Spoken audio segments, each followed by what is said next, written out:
Travelers on the Omnibus occasionally touches on mature subject matter with mature language. As such, the audience discretion is advised.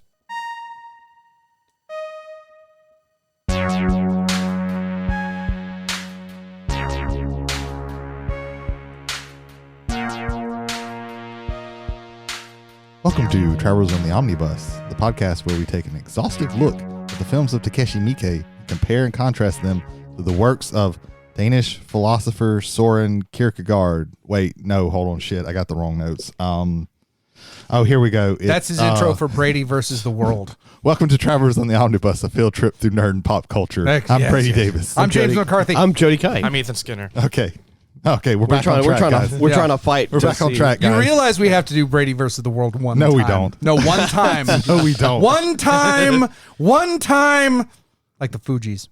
It's going to be a scenario where you, me, and Jody are just gone, and Brady's just here all alone. It's like, oh, well, I guess I'll do this. Yeah, that'll make it happen. Somebody has to edit that shit. No, I don't want to. Wait, hold on. Someone. I'll have to edit that. Yeah. And then it's just going to be yuppies. Yeah, probably. So, welcome back, guys. Jody, what have you been doing? Oh, shit. So I finished watching the Junji Ito series on Netflix. Oh, okay. And Cool. With the exception of one more episode that's after episode 8, which is the Tomei portrait episode, the show peaked at episode 8 pretty much. It's got its ups and downs as far as stories go. Some episodes are better than others, of course, but I think that the Tomei episode should have been the last one they went with. Instead, they have kind of like a callback to a character that was in one of the earlier episodes before that one that's sort of kind of goofy. He's this kid that like walks around with like nails in his mouth. When you get to that, you'll know where you're at there. So, but pretty sure he knows where he's at all times. If you got nails in your. It's Edward Nails Mouth. Yeah, the sequel to Edward Scissorhands. Well, like, of the Connecticut Nails Mouth. Yeah. In the earlier story he's in, he annoys his brother by like banging nails into his room, making loud noises and things, and so. His brother finally like pleads to his mother to like fix it, and so they get a carpenter whose picture is on the thumbnail, and he's very creepy looking with the tattoos on his face or whatever. Okay. And he builds some compartments to make the noise stop, and I'll end it there with that. Yeah, Junji Ito. Yeah. And besides that, I really haven't had a whole lot of time to do much. I've been working a lot lately, so fuck my job. Anyway, I've been playing a lot of Minecraft on the server that me and Jay are on. I've been working on some really cool stuff. Jay, you've been playing Minecraft lately. I've been playing a great deal of Minecraft. Actually, part of it I didn't realize I was kind of sinking into kind of a same pattern that of all people, Trey Parker from South Park gets in. Except with him, it's actual Legos. So like while they're like having to stress over like building South Park for almost an entire season, week after week when they're doing their season runs, he would just get giant Lego collections and just put them together. And the reason why I did is because you don't have to think about it. They've already done all the thinking for you. You just follow the. It's go 1, 2, 3, 4, 5. It's kind of the same with Minecraft. Like this Tuesday, finished up the edit, got the episode up on the interwebs, and it was just like, okay, time to relax. Right. Minecraft. Okay, cool. Right. Like, go around, and then so I've got a couple projects going on the server. I've already built the shell for a sky pool, which I've built at the highest point you can actually build blocks on the server. So I'm enjoying that and kind of getting that put together. And then also we found our tundra snow biome where all of the spruce trees were. So I've harvested a bunch of those and I brought them back to our main area. And the reason why is giant spruce trees create a thing called podzol on regular grass turf, and what you can do is you can then plant mushrooms out in the wild, and then you can hit them with bone meal and get giant mushrooms, which has solved the food problem for our server forever. The funny thing about Tuesday is like I was about to get off Minecraft and Jay's like, "Hey, I'm on Discord. This is like 11:30 at night." That was Saturday night and Sunday morning. Oh, was it? Yeah, that was Saturday night. Oh, yeah, because I had to work Sunday because of the Super Bowl. Fuck my job. Yeah. And And I was like, I'm gonna get off in about 30 minutes. He's like, hey man, you want to go to Discord? I'm like, sure. And then I told Jay, I'm like, okay man, I'm gonna get off in about 45 minutes. 3.5 hours later. It was like 2:30 in the morning. I had just got home from work. It was like, oh, someone's on, and I can talk to them in real voice. It was great. But we built a water elevator down to his giant hole he put in the earth. Okay. Actually, no, it's not a giant hole. It's a very long, deep hole into the earth. And so just one water, square hole, and then just like you can basically float down it like an elevator, which is very cool. It's honestly, if you know what you're doing, it's the safest and fastest way to travel vertically in the game. So I'm greatly happy we set that up. So my other thing, this is part Jay, what else you been doing? To Contrarian Watcher. I have finished Velma, all of season 1, all 10 episodes. It never really changes.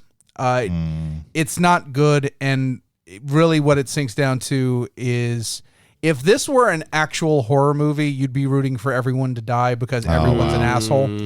But everyone is an asshole. There's like, oh, Velma's searching for her mom. Yeah, and she's completely selfish and to a point narcissistic in the face of all things. They're like, oh, but she's picked on. It doesn't matter. Everyone on the show is like negative, and it's just not. It's just not. There's no one to hook to, in my opinion. Scooby never showed up, and there's no Scooby. Yeah, there's that. There's every so often someone's like painting a portrait of a Great Dane, and it's like, oh, because Scooby eventually happens, and like, yeah. I know we talked about how this is, or at least in my opinion, it sounded like Velma was trying to be what the Harley Quinn show is. But see, with Harley, because I've watched Harley Quinn. I just want real quick, the Valentine's Day special came out, and I watched that. And it was pretty good. It was pretty damn good. It was amazing. So check that out instead. Yeah, 100% check, because it's not 5 hours at all. You can just do it in like, what was it, 45 minutes? It was like 45 minutes ish. No, but it works with Harley because Harley can be an insufferable cunt because she's been an insufferable cunt before. But they also like managed to give her like depth. Yeah. And then there's people around that you root for, like that you like. Well, no, but I also root for Harley eventually because she comes to like figure out, hey, no, this was bullshit. Yeah. Like it's actual empowering as opposed to caricature empowering. The whole thing was just it was sad. Like I promised I would get through it because I wanted to give an actual like take, having seen it. There are moments where I kind of there's a middle episode. It's either 5 or 6. It's like a big soiree, not a big soiree, but it's a big party in the town, even though a serial killer is on the loose. So it has some little Jaws vibes to it. It's happening at a pier, so it's like no one gets eaten by a shark. I'll say that right now. But there's fog everywhere, and it's like when the thing about fog, it's like how like you can step in one place and step out of another. So again, with the whole let's tell our jokes are meta. And then do the joke. Yeah. If you're gonna do that, do the meta-ness after the joke. Yeah, the joke is not just that something meta is pointing out something meta is happening. And they kept going to that well over again. They went back in the spoilers for a final episode. I don't think you should be watching anyway. They go back in the teenage girl's shower. It's like and literally setting it up in the same way it was set up the first time. Yeah, let's beat a dead horse as well. It's like, good God. But going back to the episode, it's like, first of all, the fog thing from old Scooby-Doo, I like it because they all always get lost in the fog and wait, what the hell's going on? But the other thing is Fred and Norville. I refuse to call him Shaggy because no one's called him Shaggy yet. Yeah. They're running around. They're having the like open one door and then you're coming out of another gag, and they have to stop and go, wait a minute, the boundaries of space and time have broken. It's like, no, this is just a weird haunted, Carnival Funhouse. Oh, okay. And then they just keep the joke up and like the old music's playing. I liked that. Right. Because they didn't immediately hit you with the meta. The meta comes inside the joke. They resolve it and they go back to the joke. In that one specific. Well, again, because it's not like, hey, like they're not pointing out look before at what you we're make doing. the joke. They're letting the joke come. It's like, wait a minute, what the fuck's going on? And then they go back to the joke. And the joke works. That episode was the closest to being good to me as far as how they were developing. But it just like, everybody just feels like they're the exact same person that started the series, except they've been through some stuff, but they haven't really learned from it. No character development. To give you, they all get keys to the city, but they hate one another because Norville killed Fred's mom with a stalactite because she was about to kill Fred and Velma and put Velma's brain inside of Fred's body because a smart, sassy woman in the body of a white man could achieve almost limitless anything. And Daphne's just there. What has been an integral character to me for like the entirety of the series, at least as far as like she. I'm not gonna say it was good. I'm gonna say she feels like a lodestone. If you pull that out, she really isn't necessary for that final episode at all. And so that was also kind of frustrating. Like you can't even like your new takes on these characters. You're not even following through on. No as best payoffs you can. there. It was just very disappointing. And like I highly do not recommend watching Velma. I will not be watching season 2. And yeah. And Fred's dad in the show is voiced by Frank Welker. I wanted to put that out there. And it's like, because it's like, wait, is that it? Because it sounds like him, but it's a very old kind of voice. And but no, it's so I liked that. And that's all I have to say. Did anyone, real quick, I forgot to mention this. Did anyone watch the Guardians 3 trailer? No. I've I seen haven't the watched trailer, any of the yes. trailers. I'm actually excited to watch a Marvel movie, so it looks pretty cool. I like it as a last I'm hurrah definitely going to be watching. Of course. I'm The last going to hurrah watch for Guardians that of the director. Galaxy Volume 3 regardless. Right. Yeah. So, But I do like that it doesn't look weird. Like I have no desire to see Quantumania, even though like it's got Kang, and Kang's one I've of my heard favorite Marvel Jonathan villains. Majors is very good in that. I watched a review. Jonathan Majors is good. This just in, Sun Yeah. is hot. Yes. He'll factor into something I want to talk about. I like in a the little bit. second Ant. I like both Ant-Man movies. I'm probably gonna watch it. I'm Ant-Man not- and the Wasp was my least favorite of the Marvel movies At that time period? before Endgame. I didn't hate it.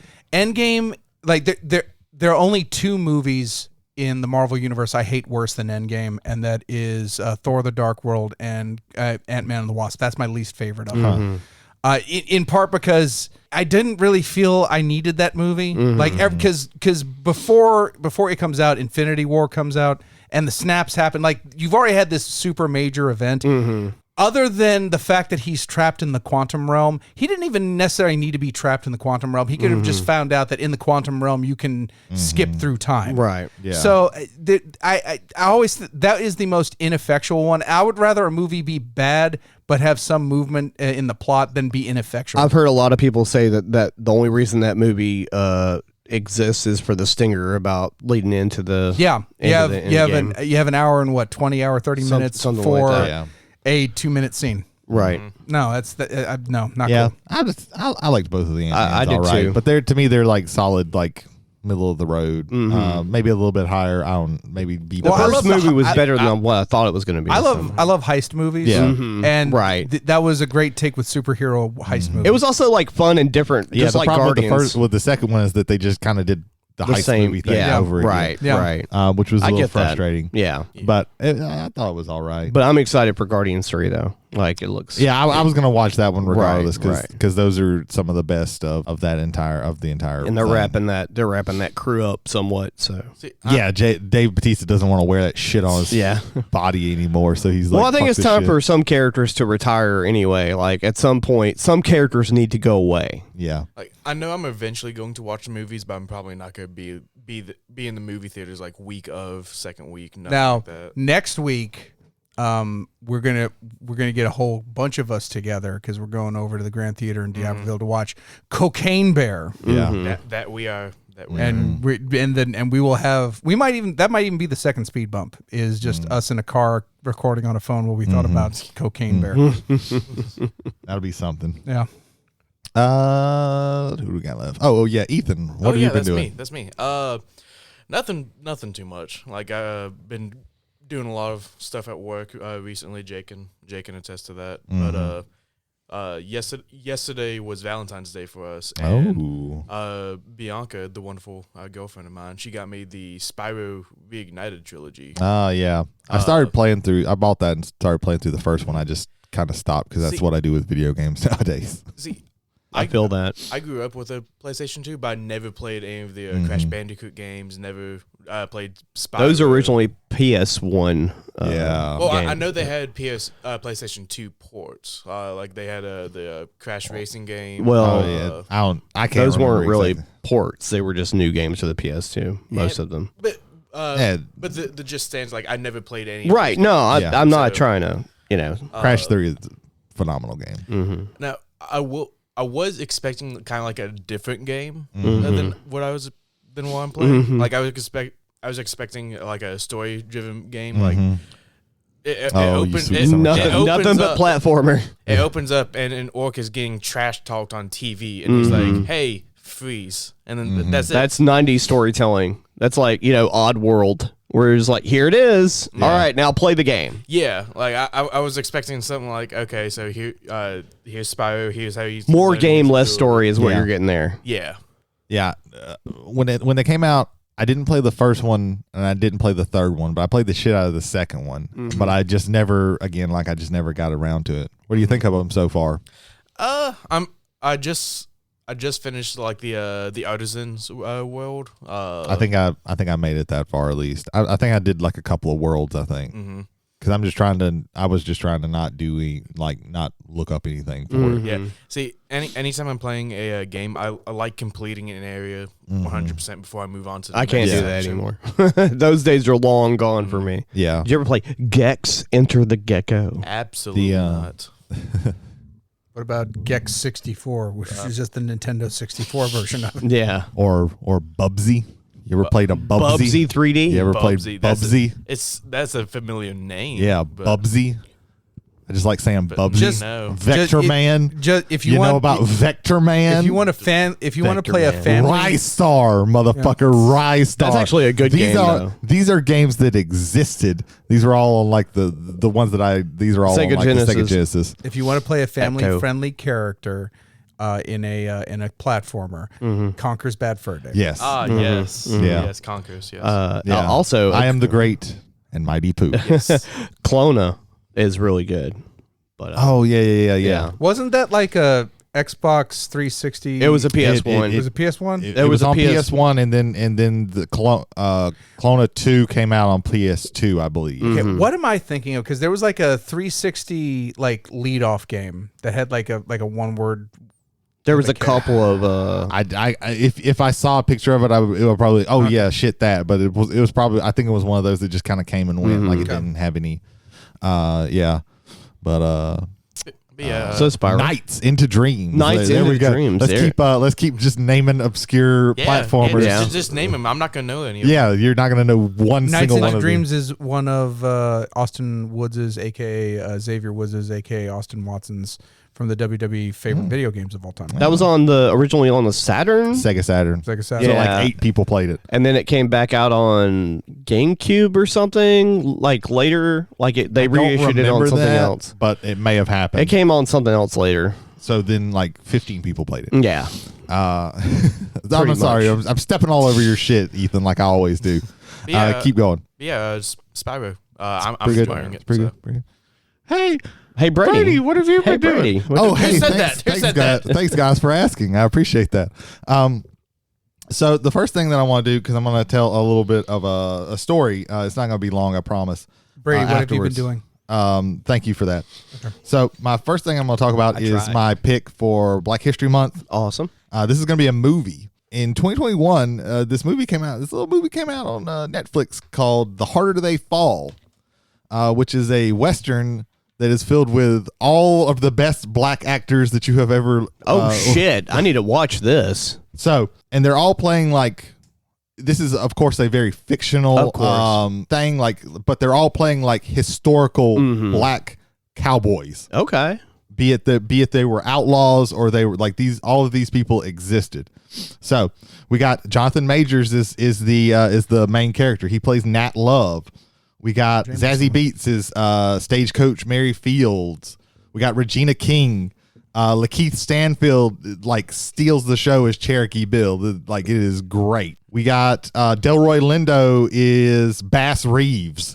Like we got Idris Elba is Rufus Buck. Like just some of the best actors, some lesser known people who are also like done some really good things. Edie Gathegi, I've seen him on some things I can't remember off the top. RJ Kyler, like lesser known people, but like I've seen them in other things. Like like this is like really good, and it's very stylized. It's Jonathan Majors is Nat Love. He's has his own gang, and the guy who killed his parents was Idris Elba, Rufus Buck, and he has his own gang. And Rufus Buck was in prison, but he got broke out. And there's a really cool scene where they all break him out of this train, this prison train. So they kind of go at each other. It's really, really good. The action is good. It's like I said, it's super stylized. It's a different kind of like take on a Western that you haven't seen. I always like fresh takes on Westerns. Yeah. I love a good Western. And this one was like, this is great. Cause like everybody, like, it's just, they keep just getting to do cool shit. Like Zazie Beetz' character, like she owns a saloon, and she like, I don't know, they do this weird, like, it's not a dance number, but it's like a musical thing that's really cool, where she's like, she has like a shotgun, she's like hitting it on the ground. Like, it's hard to explain. I'm gonna make it sound like shit, but like, yeah, it's on Netflix. If you have Netflix, like, watch this. It's a really good movie. All the best like black actors right now are in this movie, and it's all like really cool. So yeah, check that out. Definitely. So next thing I want to talk about is, for the longest time, for the past few years, like, I have kind of drifted away from being really big into watching anime. I still love anime. Like, it grew up, like, growing, like, in my teens and things like that, watching a lot of it. But I've kind of drifted away from that, because a lot of the new stuff I just don't watch that much. But even back then, like, I would watch some shonen anime because that's the shit that you saw. But I didn't really like none of it really stuck. Except for one show, and that show was Bleach. I really liked Bleach. I liked the world of Bleach. I liked like the powers and and everybody has their own little sword and it does powers. Then you got to figure that out and all this. The characters were cool. I really loved this. But I started to get very burnt out on Bleach because good God at the filler. They had filler arcs, not just filler episodes. They had filler arcs. And those filler arcs were convoluted sometimes. Yeah. Some of them I've actually...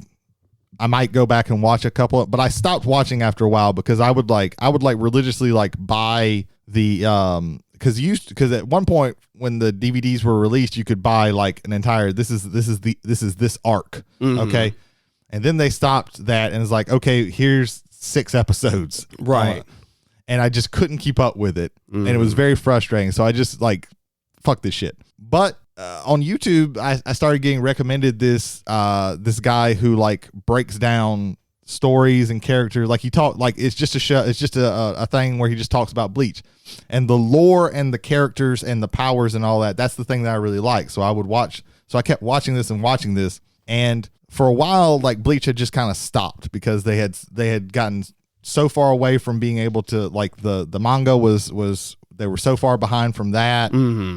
And that finally caught up. So they actually went back and they're doing the final arc, which is called the 1,000-Year Blood War. That show got canceled like over 10 years ago. Yeah. Originally. So now they brought it back to finish this final arc because the original anime didn't have that arc. Right.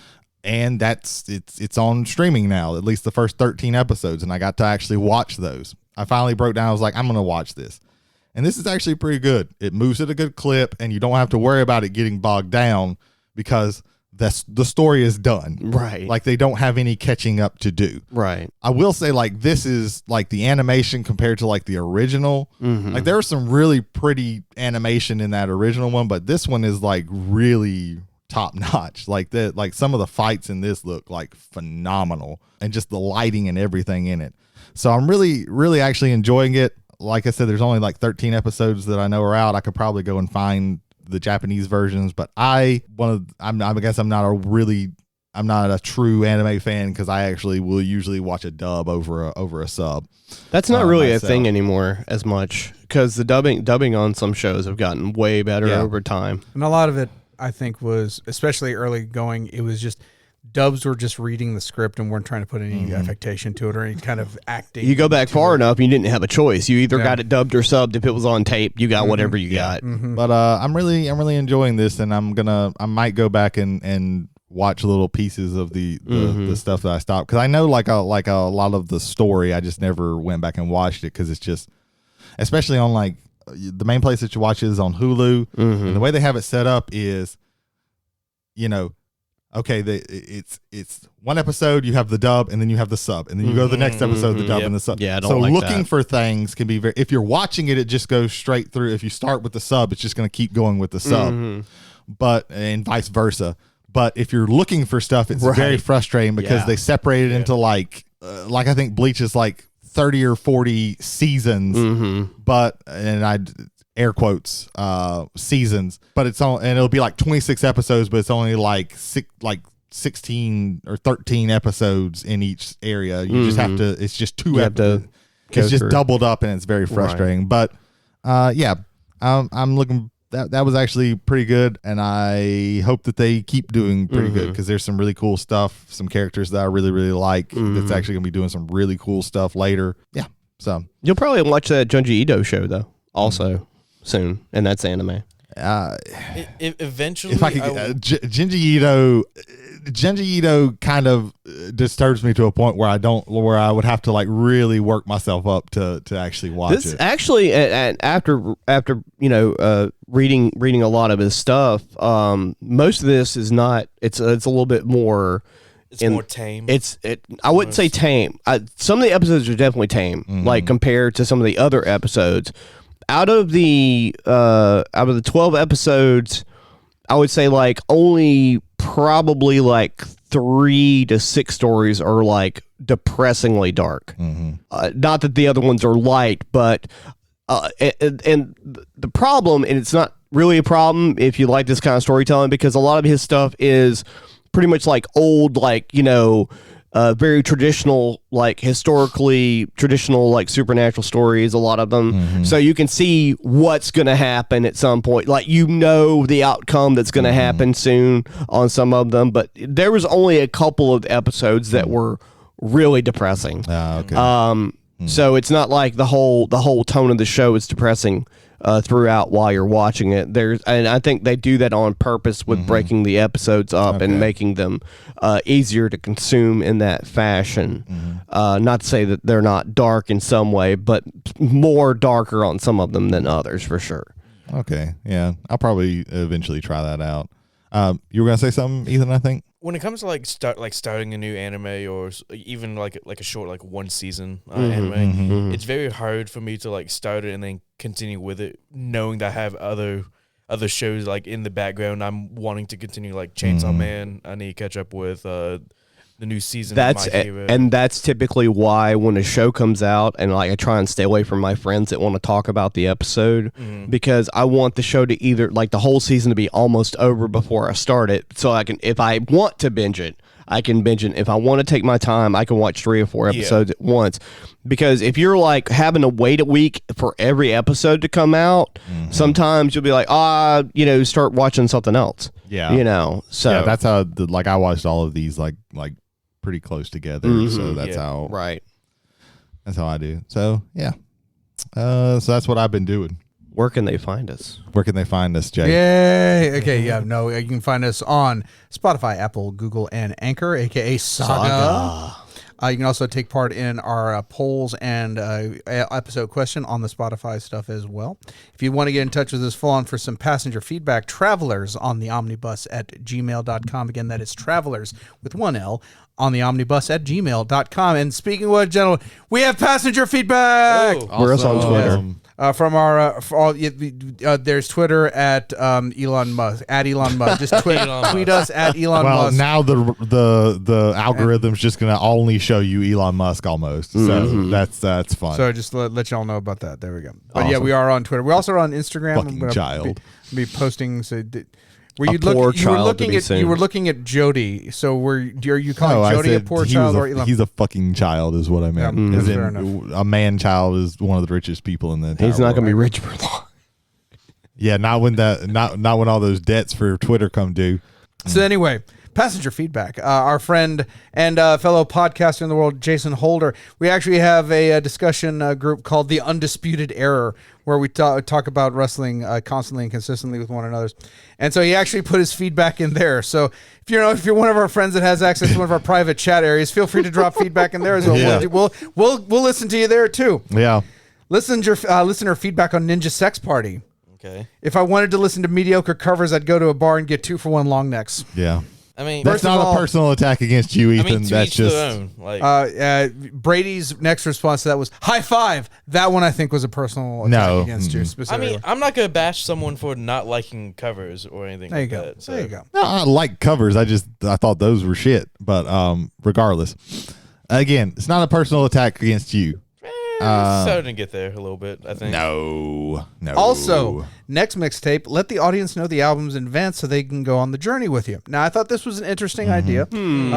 However, our friend Michael Hill, also of Whiskey and Wrestling, a counterpoint is that in this case, listeners would have checked Mr. Bungle and then never listened to the podcast ever again. That's not Michael that said that. That's me. That looks like Michael's picture. Why did you swap to Michael's picture? I did not swap to Michael's picture. It looks like it. That was me who said That's that. obsessive. Yeah. Yeah. I'd have to agree with Then Brady. finally, Brady, you made the right choice. Brady's response. At first, I was like, for what? But then I remembered the hell choice I was given. Yes.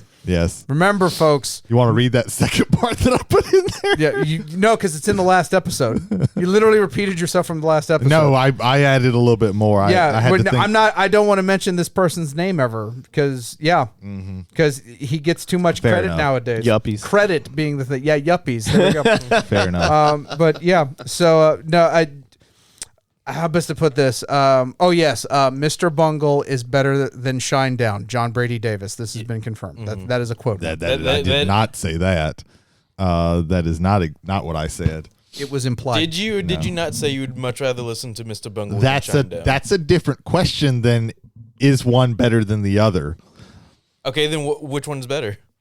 I don't know. Is like running diarrhea better than constipation? I don't know. I like that analogy. There you go. Diarrhea is better. Off the top of my head. Diarrhea is way better than constipation. What are you talking about? You don't want to be blocked up. At least it's getting out of you. Well, you could die from either one. So Yeah. Yeah, but at least you won't like be in the box with all that shit in No, you. you'll be on the toilet for 12 hours straight shitting nothing. No, if it's diarrhea, it's definitely something. Oh, no, eventually you stop shitting. Yeah. Then you're no longer shitting. You're just in pain. You're just farting. Yeah. yeah, no. Yeah. Speaking of diarrhea, second feedback. No, I'm just kidding. I did that. For those of you who can't see this, which is everyone who's listening to it afterwards, it got you a little bit, just didn't get the full spit take. Then you didn't get me. He went to take a good sip of Mountain. Is that Mountain Dew? Yes. He took a good sip of Mountain Dew. So I made that joke in the effort to try to get him a reaction, and I got a reaction. It wasn't a full spit take, but I will accept it. Anyway. From our dear friend /enemy/frenemy, one Mr. Kevin Gallo, Oh, aka a new listener. Ron and Rooster. Brady liked The Contrarian. I don't know the song, but that's not surprising. Fair enough. Not fair enough. The Contrarian is obviously Jay. Like, not in the song, but whenever, like, when anything is contrarian, it's like, Jay. in reality, you're right, but in the realm of this podcast, you're more contrarian than me. Fair enough. Just say it. Mm-hmm. There you go. But that is our feedback for this week. Again, if you would like to give feedback to us, the travelers, from you, the passengers, that is travelersontheomnibus@gmail.com. Hey, some inside baseball guys. So we usually take some a break before we start our main topic, and just real quick, looked on YouTube, and Sleep Token dropped another song. Yeah! And then I listened to it, and it's pretty good. It's about 3 different genres. So not quite up to Mr. Bungle standards. It's the Mr. Bungle of Sleep Token songs. But it was pretty interesting. I liked it. I'm gonna have to listen to it a few more times, but.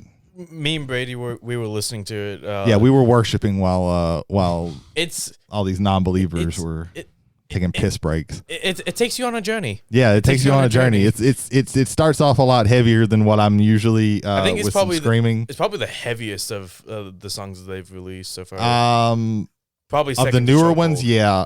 There's a song called God that is it's very heavy and has a lot of screaming in it. But yeah, okay. So got that out of the way. I didn't want to belabor that because Ethan will turn into a pumpkin very soon. So today's main topic is going to be about 2-player games. We've kind of discussed this. There's a lot of ways that you can go with this, and we're meaning like board/card games. Yeah. Basically analog, no Analog, digital. yeah. No digital. We're analog bros tonight. So now we're anal bros. Thanks, No. man. I appreciate that. Wow, that's where your mind is going. Thank God we're anal bros now. Yes, analog and anal, that is the exact same word. So It's not funny. My analog bros are on fire. Moving on. So I think we decided what we're going to talk about kind of first is just card games because there are quite a few 2-player card games out there. Starting off, I guess, with kind of the more collectible time, we're going to get some strong word emails if we don't talk about Magic. Now, I'll be honest, I don't know shit about Magic. I know a little bit about Magic, but I don't care about Magic. But we have some other people on this podcast who know and care about that that Magic. are still actively investing. They're in still the card game. actively investing in the card game. But so I'm going to turn my brain off and let them talk for a second. So Richard Garfield, He was a math scientist. he was a math scientist and invented this little game called Magic the Gathering, and then Wizards of the Coast. He bought wanted to it. make Robo Rally, but they wouldn't let him make that. So then he made Magic the Gathering to make Robo Rally. I'm gonna go ahead and cut off Magic right here and just say he developed Netrunner like a year after. Yeah, we'll get to that. We'll get to that when we get to it, but it was really quickly after, I think. But Magic the Gathering, if you don't know, it's got a 20+ million player base.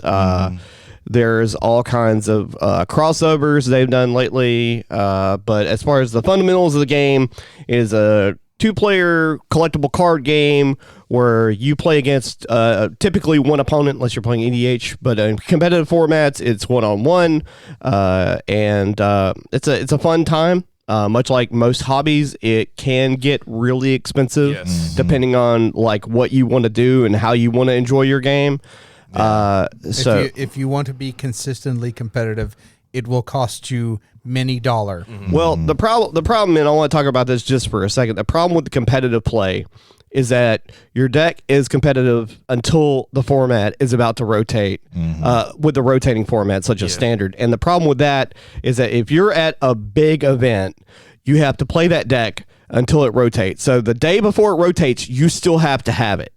And then it rotates, and then your deck is worth for like a quarter or less than what you've invested in. That's the problem with what you have in these collectible card games called diminishing returns financially.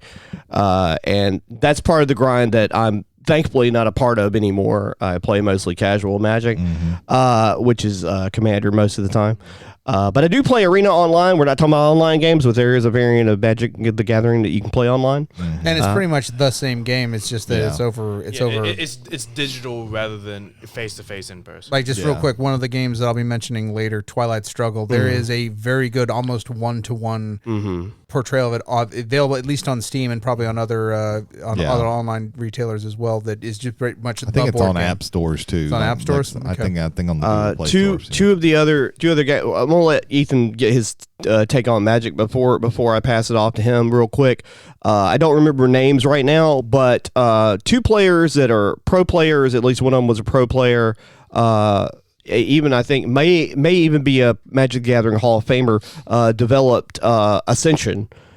Which is also a 2-player, or up to 4. It can be 2-player card game. They brought out smaller expansions that were I think made for 2 players, and then you added them to a bigger expansion and made it 6 players. I think even it wasn't Legendary also developed by Magic the Gathering. I'm not sure if Legendary was. Can't remember, but I do know that the what's the sci-fi version of Ascension? What's it called? Star Realms. Star Realms was also developed by a Magic the Gathering player. Yeah. I'm pretty sure. And I think their development team is also former, not just Magic players, but pro Magic players. Pro Magic players, yeah, that makes a lot of sense. Those other deck building, Ascension and Star Realms are both deck building games. yes. And then there's the spinoff Hero Realms. Hero Realms, Yeah, which Hero is Realms is a fancy version of Star Realms. but Yeah, it's basically the same. right. And most deck building games are almost all like share a lot of similarities, with the exception of one that which is Dune Imperium, but that's not a 2-player game. Yeah. So Magic the Gathering, Ethan, tell me what you think about Magic the Gathering. Going back to what you said about how it could get very expensive very fast, whether it's like standard format or like modern or pioneer. Right. It's almost become like a play to win kind of game, because like the only way you can like get like truly competitive like decks, especially in like modern, is everyone's playing this exact same decks. Like there's been a couple times I've gone to some modern tournaments and like the top 8s, they're all just different iterations of the same like 2 or 3 decks. Well, yeah, I mean that's how like competitive formats are. Ice Age. It was if you could get enough money to get 4 Necropotents along with the stuff to build that was your deck. And you want to talk about in the top 8, I can see it like maybe like 4 or 5 separate decks. Am I right? Am I right or wrong about it? Is it like 4 separate types of decks, or is it more or less? It depends. Right now. It depends. Like so, how they judge where they should ban a card or not. If the card is in like 75 or more percent in the top 8 too many times, they have to look at that card and go, you know what, that card. I say It'll that be up for recommendation because the first Pro Tour, first Magic Pro Tour, I think the percentage was like 80% were Necropotence decks. Right. Jesus. The first Pro Tour that had Tolarian Academy, I think that lasted one Pro Tour event, and they were like, okay, we have to, and it was almost GW Games Workshop's way of thing. Let's nerf it. And then also limit it as well, so that you have a lesser card that is also you can't have 4 of. Like, also, during that time period, they couldn't really like assess what was busted as quickly because the tournament grind wasn't as much as it is now.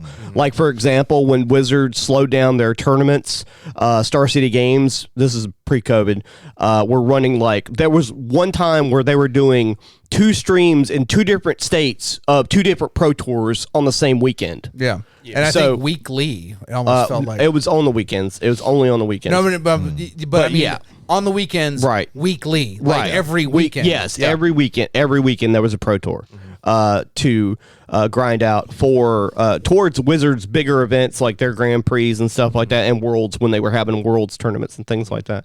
But yeah, let's not dally too long on MTG. Well, go for just it. real quick.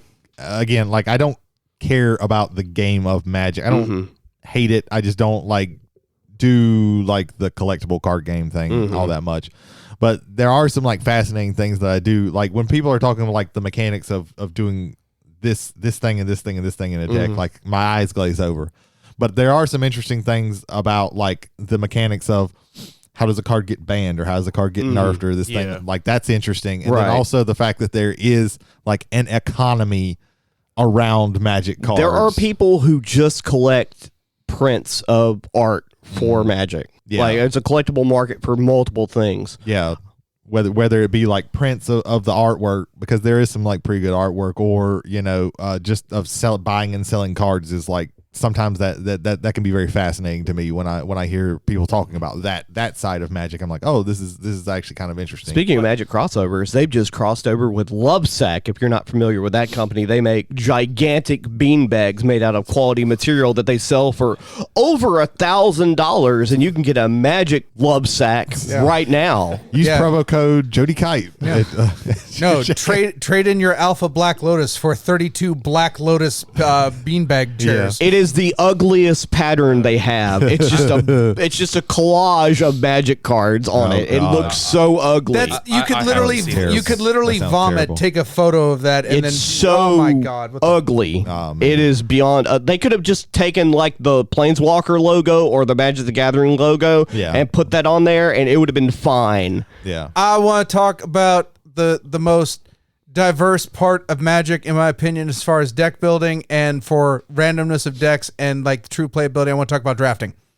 Okay. Okay, yeah. Two-player limit. drafting, I think, because I think that's where the 5-color wheel shines. I think depending on sets, certain colors are going to be better in that, but it depends on what you get past. You kind of have to take chicken shit sometimes and make chicken salad out of it. Good luck with that. Right. Sometimes you're handed the chicken itself, and the chicken has already made the chicken salad for you, and you don't have to worry about getting your hands Those are dirty. called the bombs. Yeah. Yeah, exactly. The bomb So, cards. but I love, again, to me, 5 is perfect for that because each one encapsulates its own type of play style in itself and how you can merge one with maybe one or possibly 2 others. You can't really go full rainbow in a draft because there's not a mana pool in order for a draft to work properly. You have to have exactly no less than 8 people. 8 people, and you need 8 people. Which again, but though competitively, you should be able to if you're legitimately getting in for it competitive, right? You should be able to draw 8 because people. in draft and in sealed, you're trying to make the best 40 card deck, but actually you're not making a 40 card deck. You're making a 23 card deck because you get to add the lands in after you're done with the draft. So you're trying to make the best 23 card deck you can make with the cards that are getting passed. And with 23 cards divided by 5, if you're doing it evenly, is 4 a piece of each color. You can't run a rainbow off that. You just can't do it. You have to have 8 people. You have to have 8 people, and you have to limit it to 2 or 3 colors. Now, more sealed, than likely 2 colors. Now, this is something me and some friends did back in the day. When one of us would buy a box, we would play sealed, which is you get 6 packs, and then you try and make your best 23 card deck minus lands there, 40 card deck out of 6 packs. That you can do 1-on-1. Because you got 6 packs, I got 6 packs. Let's open them. We'll both try and make decks, and then we'll play against each other. That was a lot of fun. That's a lot of fun to do. You can do that very easily. The idea of drafting with any kind of card game like Magic or some of the other things that we're going to talk about fascinates me because I really can't wrap my head around being able to get this random hand of cards and then end up making a deck that might work. That's even with card games that I know. Right. There was a draft for we're going to talk about in a second. Android Netrunner. There was a draft format for that. And to me, I don't know. It's just the way I look at the game, I guess. I can't really wrap my head around getting this handful of cards and trying to figure out, okay, let me use this one and then right. I guess that's just not how I make decks. Well, I can tell you real quick, the easiest way to learn how to do it is all you're doing is assessing value. And when you open your pack, you can open a really good, like we were talking, you open a really good bomb rare, or you open a really good uncommon and common. And you compare the power level of what it has against all the other cards in your hand. And you look at the color and you keep that in mind, and then you put that card face down, you pass your pack, you pick up another pack. Now, the guy to your left just passed you all these cards. So it's more important what's not there than what is in there. So you're reading signals and picking what you think is going to get past you while also determining the value of the cards that are getting past you as well. And that's how you draft your deck. When you're drafting, you just keep us. And if all of a sudden you were starting to take green cards early, and then on pack 2 it goes to the other direction, so you're getting past your right, and then all of a sudden you're getting cut off, you can kind of switch if you want to and try and estimate maybe white's not available anymore, so I need to jump into black or blue. And that swing and the change in the river from passing to your right, passing to your left, to me is the hallmark of a very good draft, because that person who's been receiving from you by process of elimination knows what you've been holding. Right. So then you throw it back on that direction. That's why if you draft a lot, at one point I was drafting a lot in another card store before this place existed, before McNarb's existed. I'm so glad McNarb's exists. You would do things okay, you take a card that's I opened a pack that's got 7 blue cards in it, but a really decent red card. I'm going to pass the guy all the blue cards. I'm going to let the whole table fight over all those blue cards, while I know on the second round, all the cards I want are probably going to get passed to me. And I think maybe the final point to put on this, cards go up and down in value depending on what you've already drafted. Yeah. Right. A bad card in one color might turn good if you've had to draft that color and you have synergies, or you draft other cards and it has a synergy with that color that is off color, which then may lead you to your 2 or 3 color split. Also, cards in limited format are typically bad in other formats, because you're using all the cards in the set that comes out there. And then after you've done all this, now you have to sit across from another person and see who made the better sandwich. Right. Basically. And who draws better, because sometimes it comes down to that pesky old luck variant. Oh yeah. So, hey Brady, let's talk about a really good. Well, I just before that, I just want to say, like, I think it was very important that we, get Magic out of the way, because that's kind of like the OG 2-player game. Yeah. That's the thing that started off the whole collectibles. Your the grandfather of your years Yu-Gi-Ohs before and your Pokemon. I don't know. I'm sorry. No, I like that. Pokemon.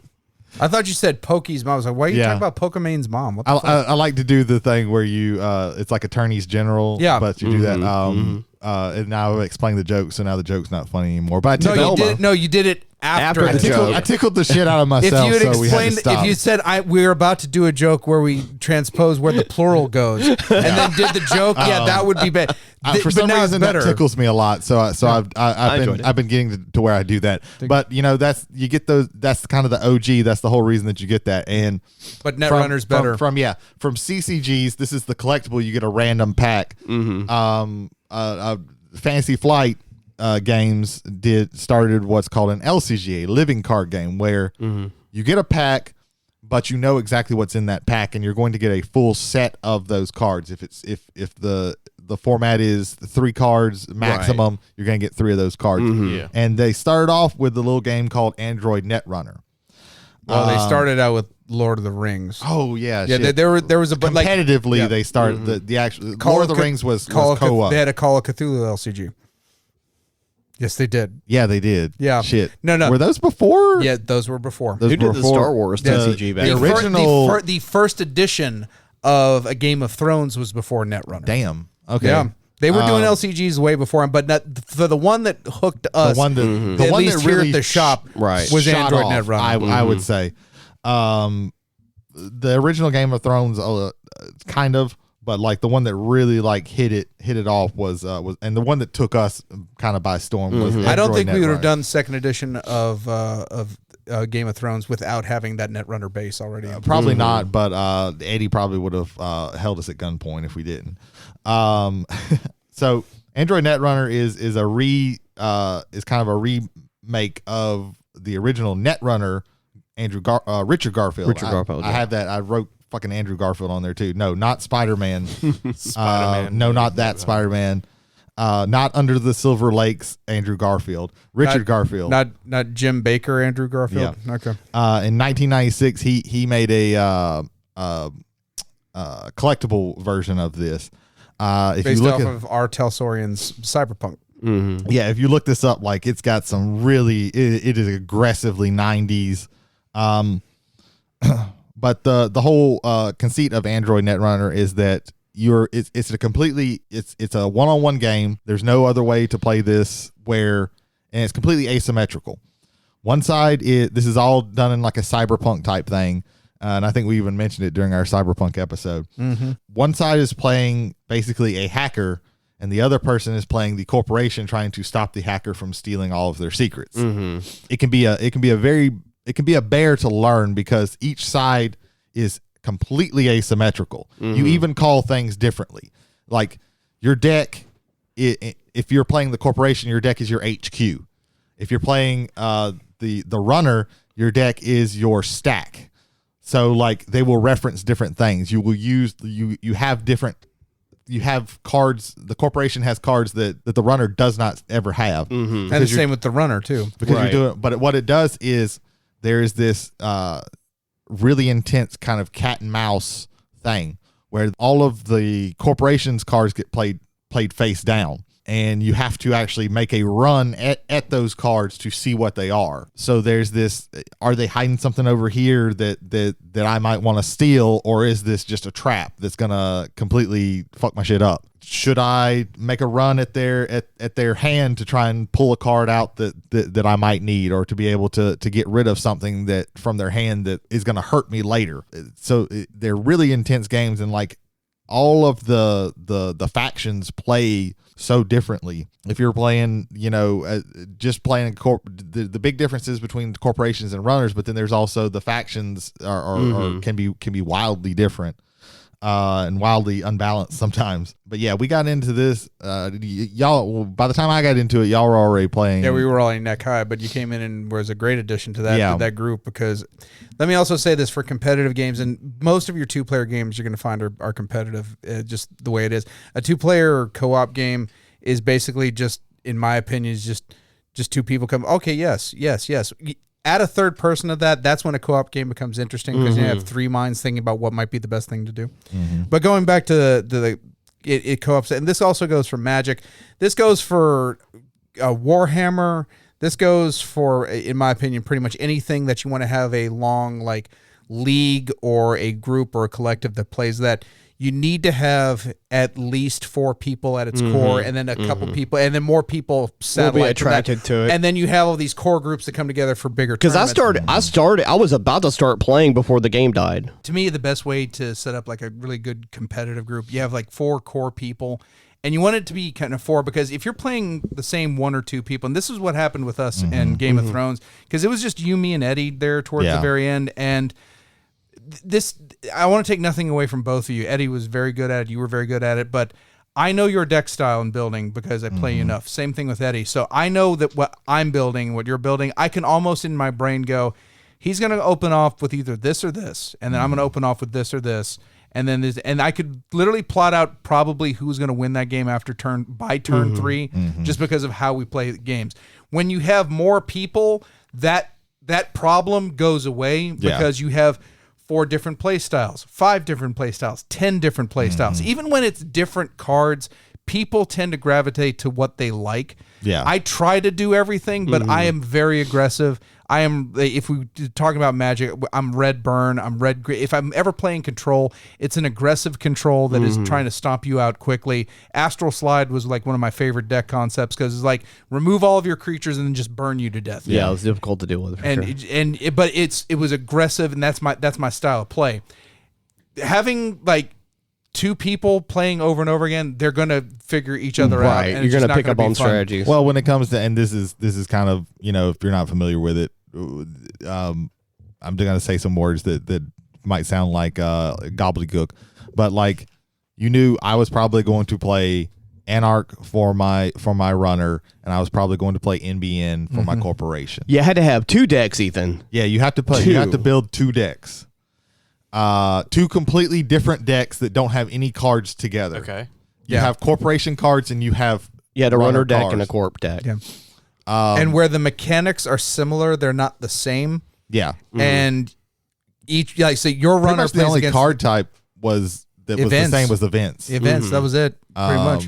Yeah, because you had programs, grips, and resources. Like resource cards also were kind of similar. Yeah. Well, like you had a card in Runner called Sure Gamble that it cost 5 and gave you 4, right? Or it cost 3 and gave you 7 or something like that. Sure Gamble cost 5, gave you 9, so you netted 4. Yeah. But you have that card in the Runner, and then you have the card called Hedge Fund, which does the same thing, but it's for corps. So you had to like keep track of like, okay, these are the different types of cards. So you basically doubled the stuff that you had to keep track of, which is what made it so hard to get into. Right. And in Magic, how you like flip a coin to see who goes first. Yeah. I watched a Netrunner tournament, and correct me if I'm wrong, because I was going to get into the game before it died. You flipped a coin to see, like, okay, I win the flip. I'm going to choose runner. You have to play corp. That's why you have the 2 decks, right? Yeah. And then you switch. And then you switch. Oh, gotcha. Yeah. But then when you'd get to the knockout rounds, it was literally a flip of the coin. Well, it wasn't even a flip of the coin. Whichever seed you were, that's who chose which deck would run. Right, and that's very similar to Magic as well. Yeah, the another interesting thing that you usually don't see in card games is that you had basically action points that you spent. Like they were called clicks. The runner had 4 clicks, and the corporation had 3 clicks, but they automatically drew a card at the beginning of their turn. And there were different things that you spent actions on. Some things would take extra clicks. Some things would just take 1 click. There were basic things that you could, like if you just wanted to gain a credit, that was a click. If you wanted to draw a card, that was a click. The basic commodity for the game is 1 click equals 1 card equals 1 credit. Yeah. So the stuff you needed to pay to make your cards to get your cards out on the board was the same thing you'd have to pay to actually draw the card. And that's how it started out. And a lot of the best ways to make that is to basically make that economy work better for you. Like, for instance, 5 for 9. I have 5 now, I have 9. So in one click, I've made 4 credits. Now, I had to invest 5 in order to be able to do it, but I had to have a pool of 5 in order to get to that 9. But again, I've crunched down the amount of time. There are 2 economies to that game. There's a literal economy of time, because your rounds had a number of clicks to them. Once you ran out of that, your round was over. You pass on.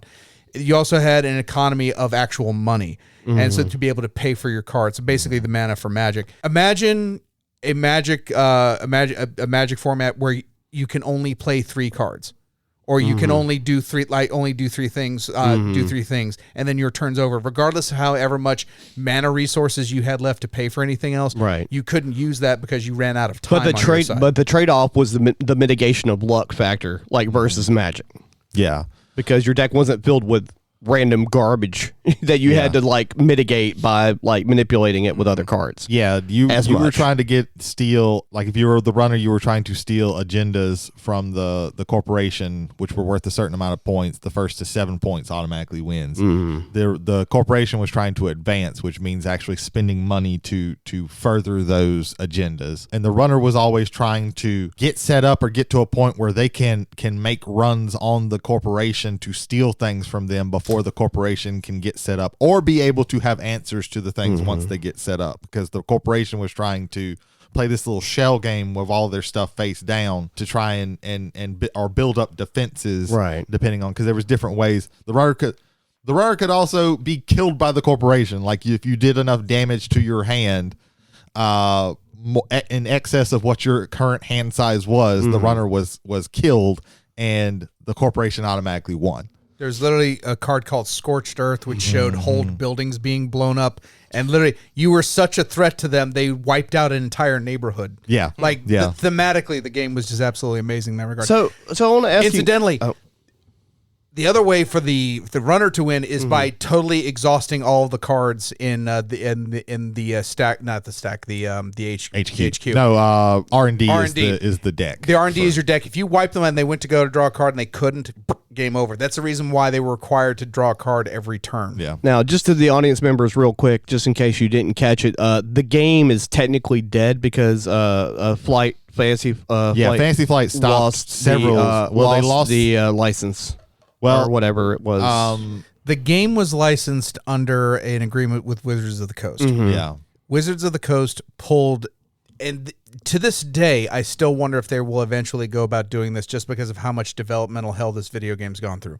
So the original Netrunner universe that Wizards of the Coast had was Artel Saurian's Cyberpunk. That it was set in there. So Mike Pondsmith's Cyberpunk is the window dressing for original Netrunner. It's the reason why when you call if you're calling it its official name under Fantasy Flight, it's Android Netrunner, because Android is the IP that they put the Netrunner stuff onto. Yeah, that's their own IP that they created.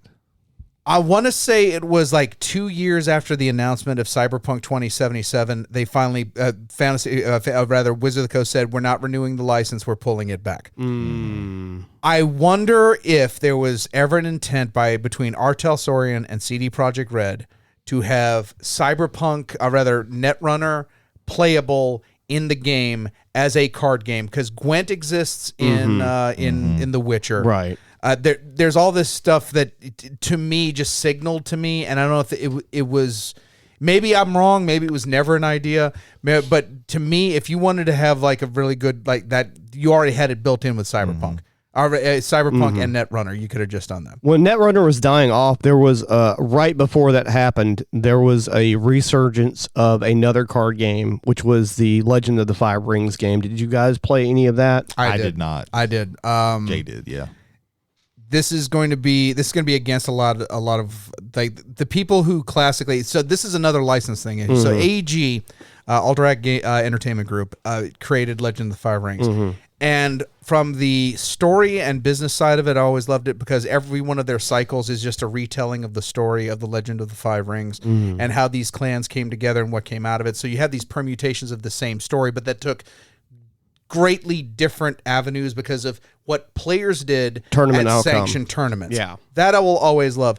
The game always felt to me, and I kind of wish Logan Stotler was here so we could have a knockdown, drag out argument about this. Right. That game was always I play a card, and then I'll play a card, and then I'll play a card, and basically you set up this mountain on both sides that eventually someone has to break them. Once it breaks, it just ended. That's how the game always felt to me. Now I can appreciate that there were other ways of playing the game. There were other win conditions and avenues in order to be able to win that. But the easiest dominant strategy was build up your mountain, have your mountain crash over and break the other person's mountain. I would love to have him, or hell, Kevin. I wish Kevin were here and we could talk about that. I never liked that because it's just like, it always feels like I have to develop a deck that just builds up and builds up and builds up. I wanted something that was a little more fluid. I loved the way they fixed that, and yes, I'm going to say fix. A lot of people said this is what part of what ruined it. I love the fact they had what was called a fate system. So you have your cost for your card that you have to pay in order to get it in. Then you spent extra so that card would stay in the game after each round. If you only paid the cost once, you had that card for that round, and then that card would go away. Like go away from the game, just like go into your graveyard. Okay, but it would go into your graveyard. You didn't have it there. You also had to develop two decks. One was your Dynasty deck, and the other one was effectively your action deck, which was how Legend of the Five Rings was. That part they kept on to. You had your 4 strongholds, and then you had your 1 base stronghold. I loved what they did with it.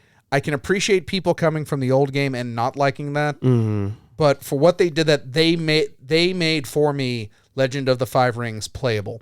They eventually came up with a multiplayer version of it. I want to say like the 3rd expansion cycle in, right, where you can play with more people, and you actually like write out like, I will do this and I will owe you this, and you would have these promissory notes that kind of went, which I think was kind of cool. But the primary way to play that game was 2-player. Yeah, and for me, I think it falls under Netrunner, just under that version of it. Let me also, right. It falls just under Netrunner and Magic the Gathering for 2-player card games. I want to touch real quick and blast through a couple of card games that may or may not be popular depending on where you're at. Right now, the hottest card game that's out that's new is Flesh and Blood, which is a one-on-one game. It's very similar to the Commander variant of Magic the Gathering.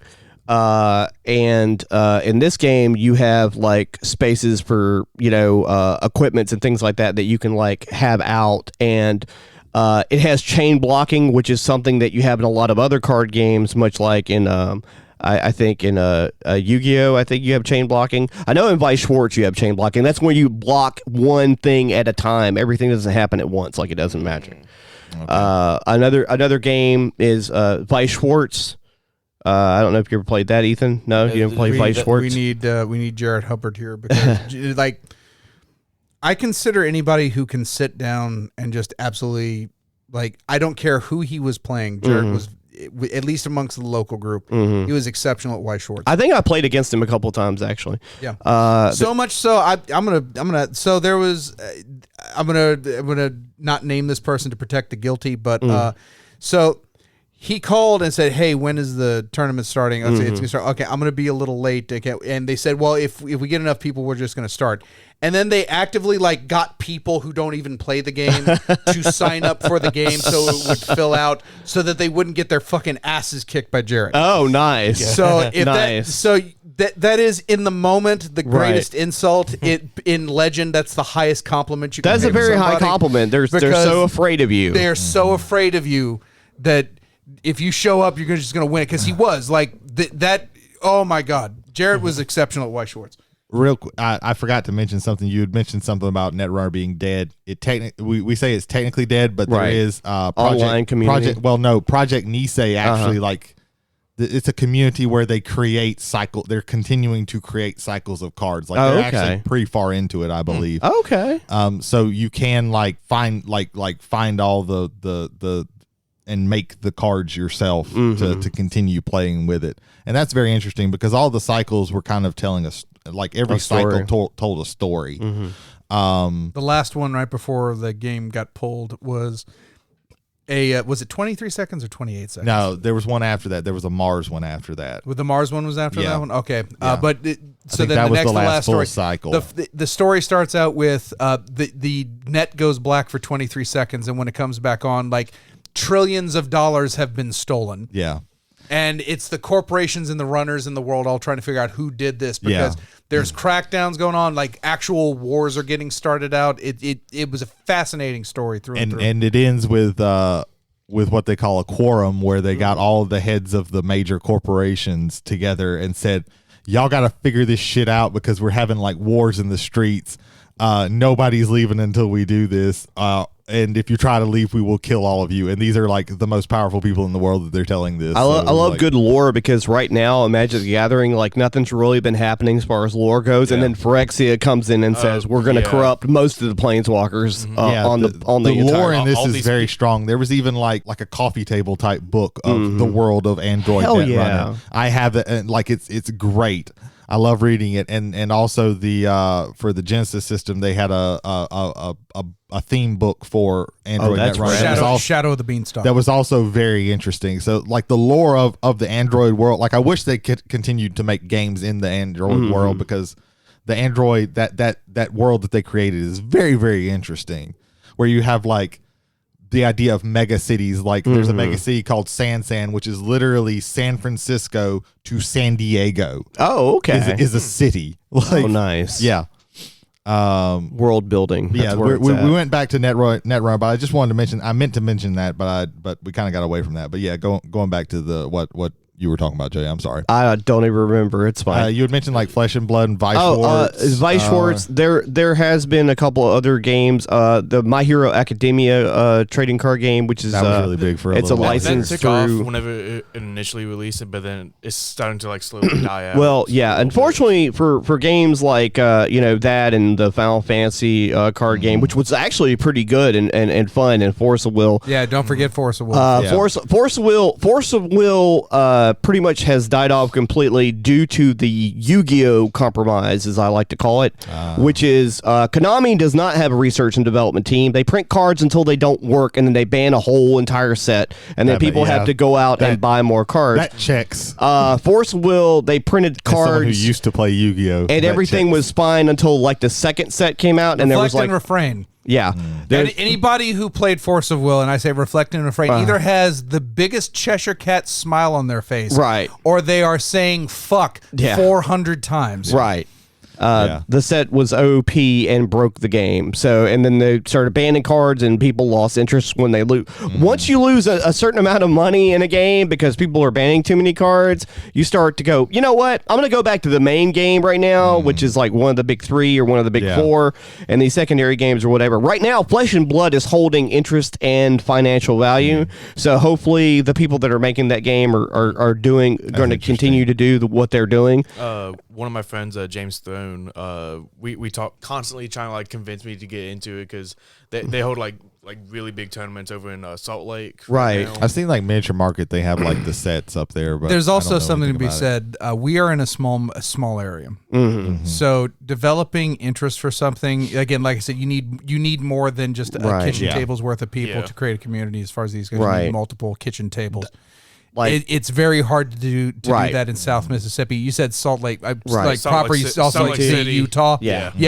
That you have a wider pool of people to get into it. The Mormons, they got one of the reasons why, real quick, one of the reasons why when they redid the Dragon Ball Z trading card game, the reason why that took off here is because 99.99% of the Pokemon players are Dragon Ball fans, and so when that card game came out, they're like, "Hey guys, let's play Dragon Ball," and like. That was the same for My Hero Academia. It not at the same level, I don't think. Well, like the people that I saw playing My Hero are almost one-for-one Magic players. Oh yeah, I didn't see someone coming from outside of Magic to play that. It had a smaller player base compared to the DBZ, but again, yes, I see what you're saying, Jay, 100%. But I guess we're done talking about TCGs, LCGs, card games in general. Yeah, I think that we've gone through a good bit with the card games. Oh God, he's gone. Oh shit, he vanished. He is a pumpkin. There's just a pumpkin. There's just a pumpkin sitting. Ethan is now. I was joking. I didn't know. He is now Ethkin, the pumpkin. Oh man. So there we go. We're gonna put glasses and wavy hair on this pumpkin. I'll do my mad scientist glasses on him. There. Yeah. All right. Fuck. Don't talk that. He has young pumpkin ears. Yeah, shit. I just drew them on with a pencil. I think we were the ones responsible for him learning swear words. To be honest with This is you, quite No, possible. he knew of swear words, and now He he's just never comfortable said using them. Yes, we have Yeah. fully corrupted the boy. So, we've talked about a good bit about card games. So now I think we're just going to go into just kind of the general of like board games. So Jay, what do you want to talk about first? Well, when we broach the topic, it's like, I think the first thing everybody thinks about, maybe as far as two-player games, it's either chess or checkers. So we're going to start in the abstract world. Chess is a perfectly fine game, 5,000 years old, I think, maybe, or maybe only 2,000 years old. I know backgammon's about 5,000 years old. They've actually been digging up backgammon games from Mesopotamia. Oh, wow. how old is which Othello? crazy. Old enough. And I'm just going to leave it at that. we're gonna. Othello's another We're also great. going to get some asshole writing in talking about, well, what about Go? Yes, Go exists too. Yeah, Go exists Yeah. too. Yeah. We could talk about shogi, which is Japanese chess, which is actually based off of chess. Chessboards went over to Japan, and it's like, oh, well, we're going to change this into shogi. And shogi is very cool. Each piece, when it gets to the other side, it's not just the whole other side, just when it goes into, like, I think the bottom quarter, it flips over and becomes a super version of itself. Oh. Each piece. Oh, Wow. And then there's like an ultimate shogi, which has like 2,000 pieces aside. I think that number's a little high, but it really isn't. And remember, each piece flips over if it gets to the other quarter of the board. Wow. So it's something impressive. something to consider there. But for me, I'm going to talk about what I think is the best two-player abstract game in the quote-unquote modern era, and that is Hive. Created by John Yanni, and I believe primarily published by Gen 42 Games. Hive is 2 players. Each of you have tiles representing bugs, queen bees, beetles, grasshoppers, ants, and I believe spiders. Yes, spiders. Our friend Derek, my friend Derek, listens to this and he hates spiders. So I do spiders. And Spiders are very creepy. We focus on spiders primarily. He also loves goblins, and he wanted to get into Gloomspite Gits, but he couldn't. But he couldn't do it because of all the spider stuff. Damn. So there you go. that's good. Didn't I play against him in Hive? We played last Yeah, week? yes, you did last okay. week. Yeah, Okay. yeah, there you go. Yeah, and he was able to handle the spider because they weren't real, and you could tell that. But that was very good. But no, Hive is a 2-player game. You build a hive of bugs, and then you move those bugs around, and the goal is to try to get your not necessarily all of your bugs, but you want to get their queen bee completely surrounded. When you surround their queen bee, you win the game. And the bugs move differently, just like you would in chess, except they move like you would think bugs do. Grasshoppers don't want to just walk, they want to jump. And so they jump whole sections of the hive in order to be able to capture things in. Ants are just tenacious. So ants just go wherever they want. They can just do it like that. Spiders, when they do, they like walk for a little bit and they got to stop. But you never see a spider just like take one step. It's always like, I'm going to take like 3 steps, I'm going to stop. And that's what they do. Spiders take 3 steps and they stop every time. Beetles don't just want to be by you. Beetles want to be on you. They're going to crawl on you. They crawl on top of the hive, and they create this weird kind of 3-dimensional issue where now you've got things on top of the hive. Like, it'd be like your pawn doesn't want to take your bishop. Your pawn wants to sit on top of your bishop so it can climb over and then get to your king that way. It's such a fascinating, it's a thematic, I was about to say atheist game. What the hell? I'm stupid. It's a thematic abstract game. Right. You could call anything in chess something else. You can call the queen bitch. Like, this is bitch, and bitch moves everywhere. Okay, so these bugs move the way bugs actually do. So there's this thematicness to that. Right. There's even expansions to it that add mosquitoes. Mosquitoes move like the other bugs because they suck up their blood. And it's like, okay, I'm going to move like a spider this round because I'm next to a spider. Now I'm next to an ant. I'm going to move like an ant. Very cool.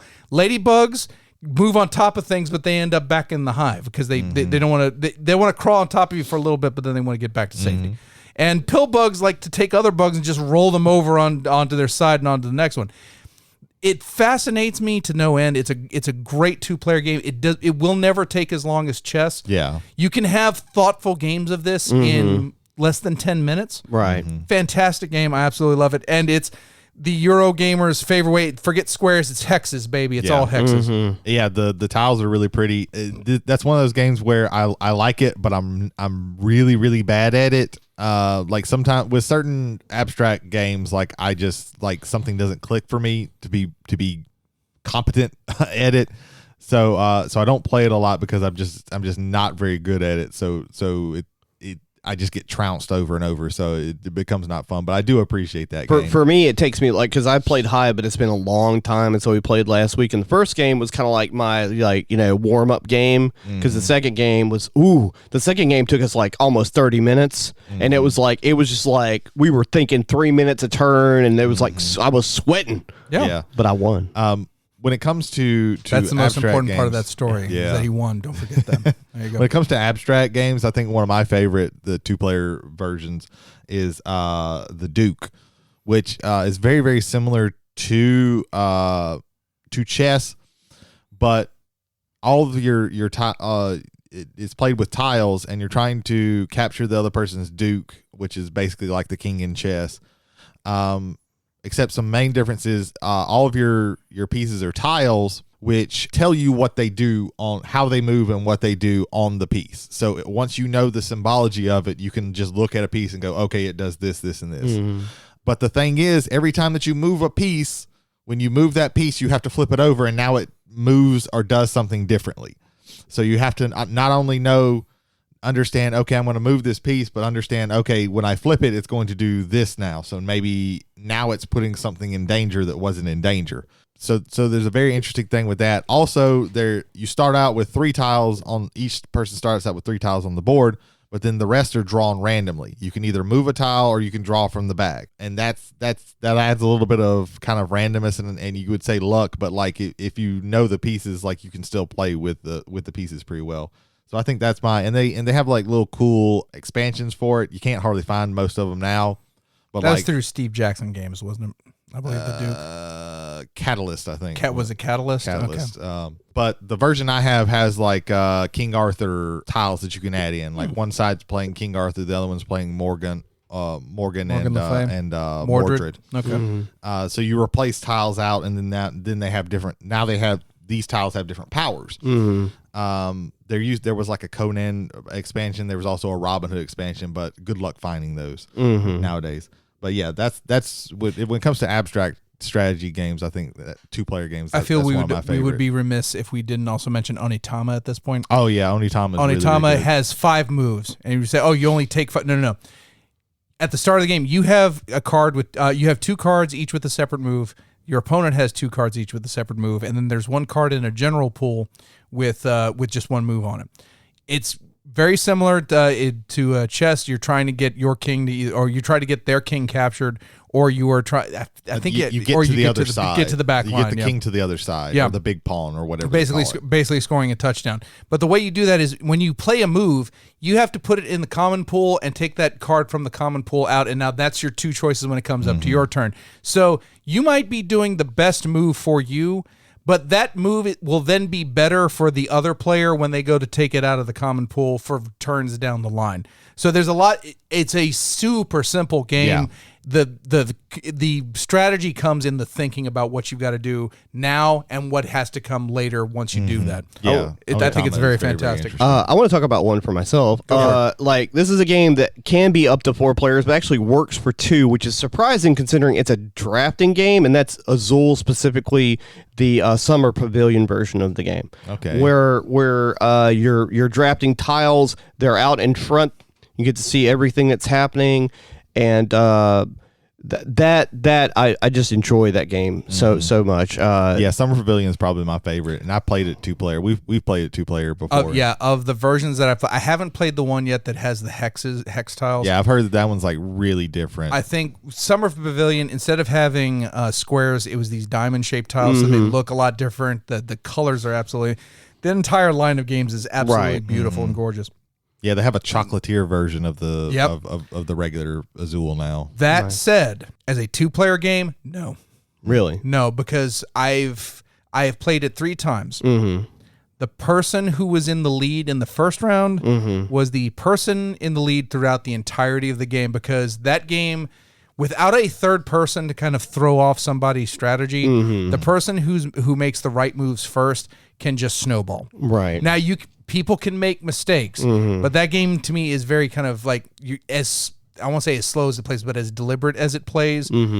You're rarely going to find someone who makes such a catastrophic mistake against just one other person that you need another person there to kind of pull other tiles. Yeah. As an abstract game, absolutely love it. I absolutely love it. But 2-player, I've never been able to get down with. Yeah. We've already mentioned Othello. Yeah, Othello is amazing. You may also know it as Reversi. That's another great 2-player abstract game. Abstract games for the most part are 2-player. We did mention Azul. I think Azul is where you get multiple players of that. I think it's absolutely great.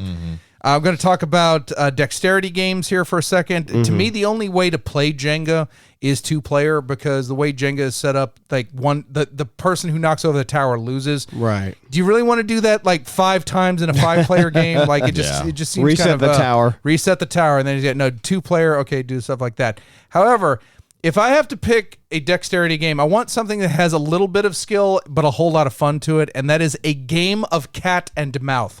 I will say that again, a game of cat and mouth. It's from the Oatmeal, the people who brought you Exploding Kittens and Throw Burrito. Throw Burrito is another fun little game that everybody should own, because you get to hit each other in the head with foam burritos. It's fucking great.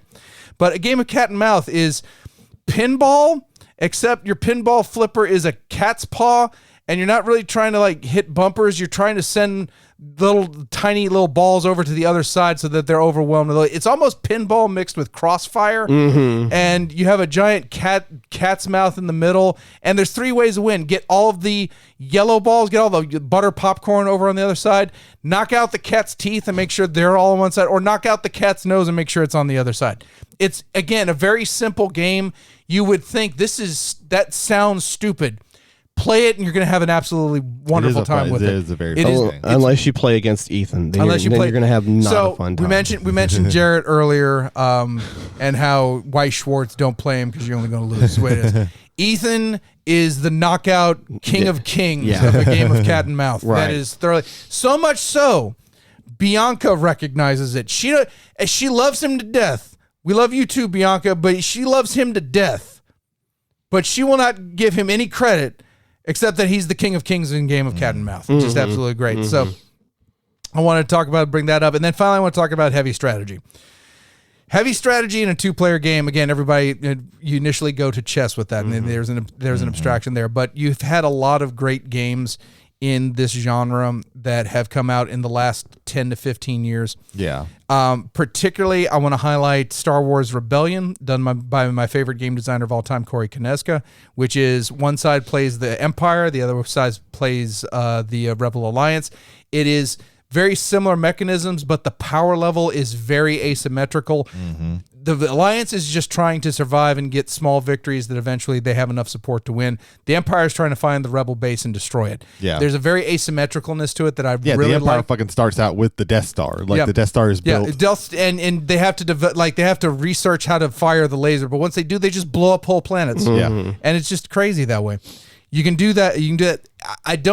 I wasn't really considering that for this one, because there's a 3-player and a 4-player variant, where in the 3-player, 2 players play the Imperial side, 1 player plays the Rebels, which again, I think really kind of thematically, it's like you're also not only are you not outnumbered with your board, you're outnumbered at the table. Like, oh my God, you can play it 4-player, and then it's 2 and 2, and which I think is pretty cool. So it kind of goes a little bit away from 2-player games.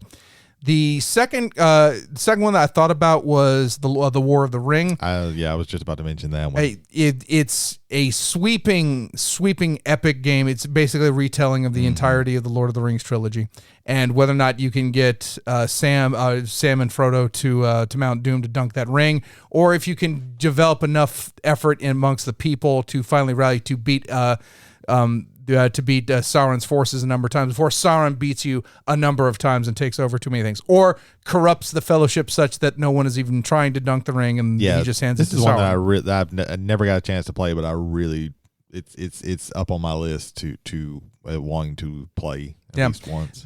I leaned away from that one because part is personal. I don't hate the Lord of the Rings, but it's never been something that's been that attached to me ever. Yeah, I don't. I like my fandom. I really enjoy the movies and the story and everything like that, but it's not like oh my God, this is my favorite thing.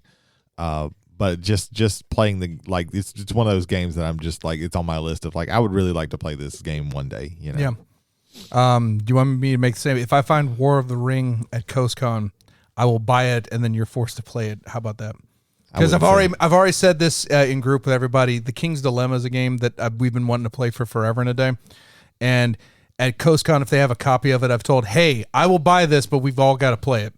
And I got a small bit of pushback from some because was very lukewarm because we've had a history of starting campaign games and particularly with legacy games that we got to about like maybe a halfway point and we stopped Pandemic Legacy Season 1. Yeah, I've been trying to get somebody on board with starting the campaign for Scythe for I don't know since that expansion came out and I can't get any biters on that, so I don't know.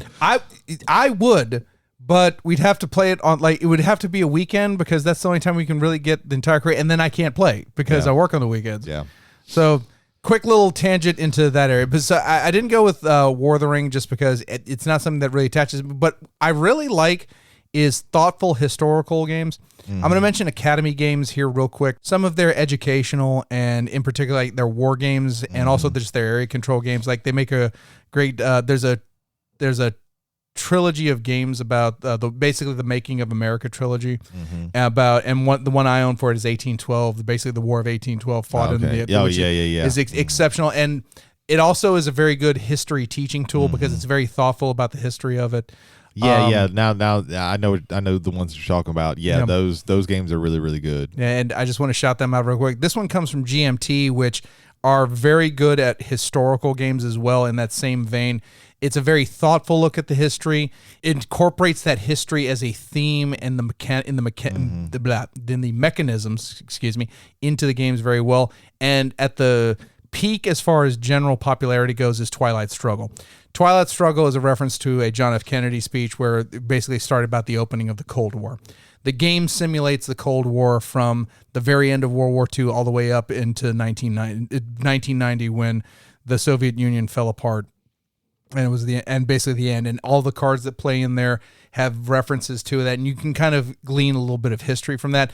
It's one of the reasons why Twilight Struggle kind of went over with me. Just also the popularity of the game, but also just the fact that through this device of this game, you can actually learn a little bit about the history of how we came to, at the very least, the end of the 80s and the start of the 90s.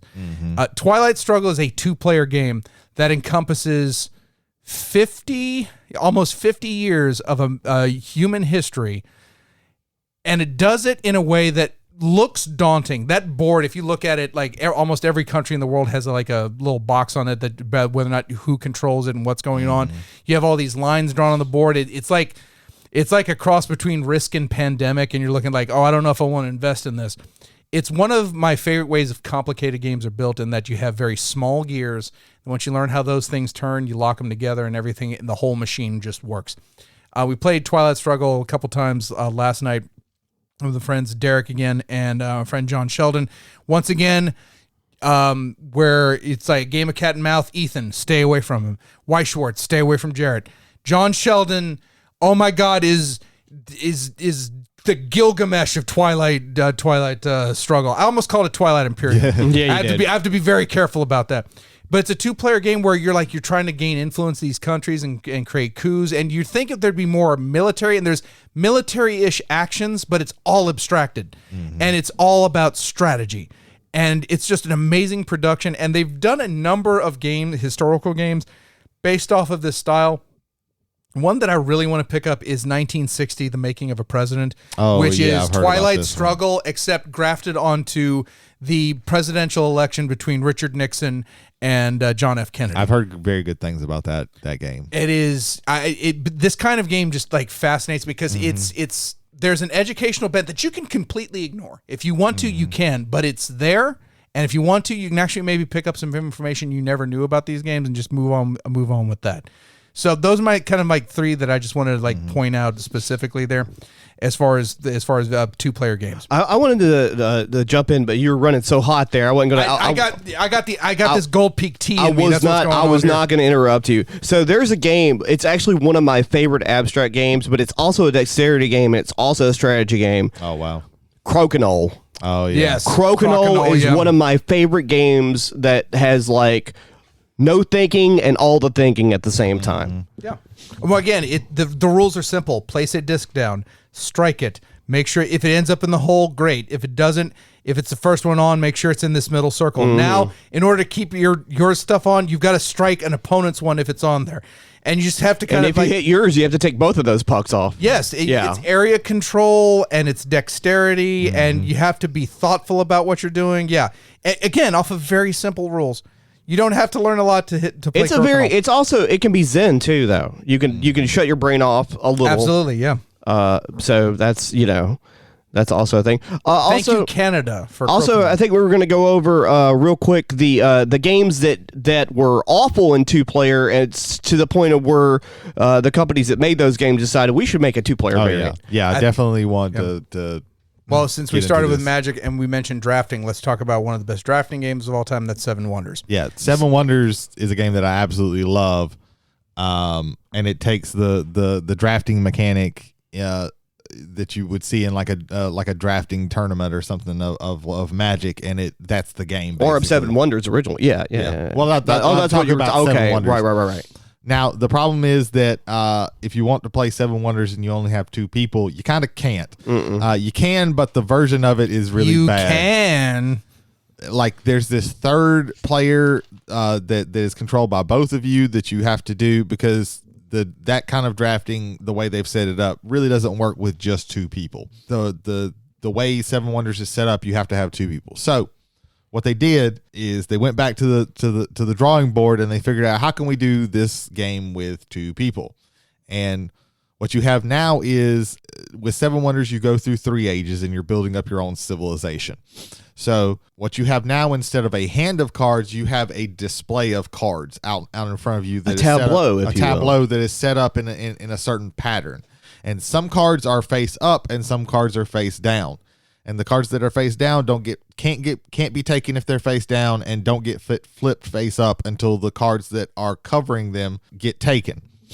So and you can't take a card if it has, like, even cards that are face up, if there's cards covering them. Yeah, you if can't cards take are those, covering them. You can only take the cards that are completely uncovered. Right. So it gives it's this whole back and forth thing, and there's multiple ways. You can win by points.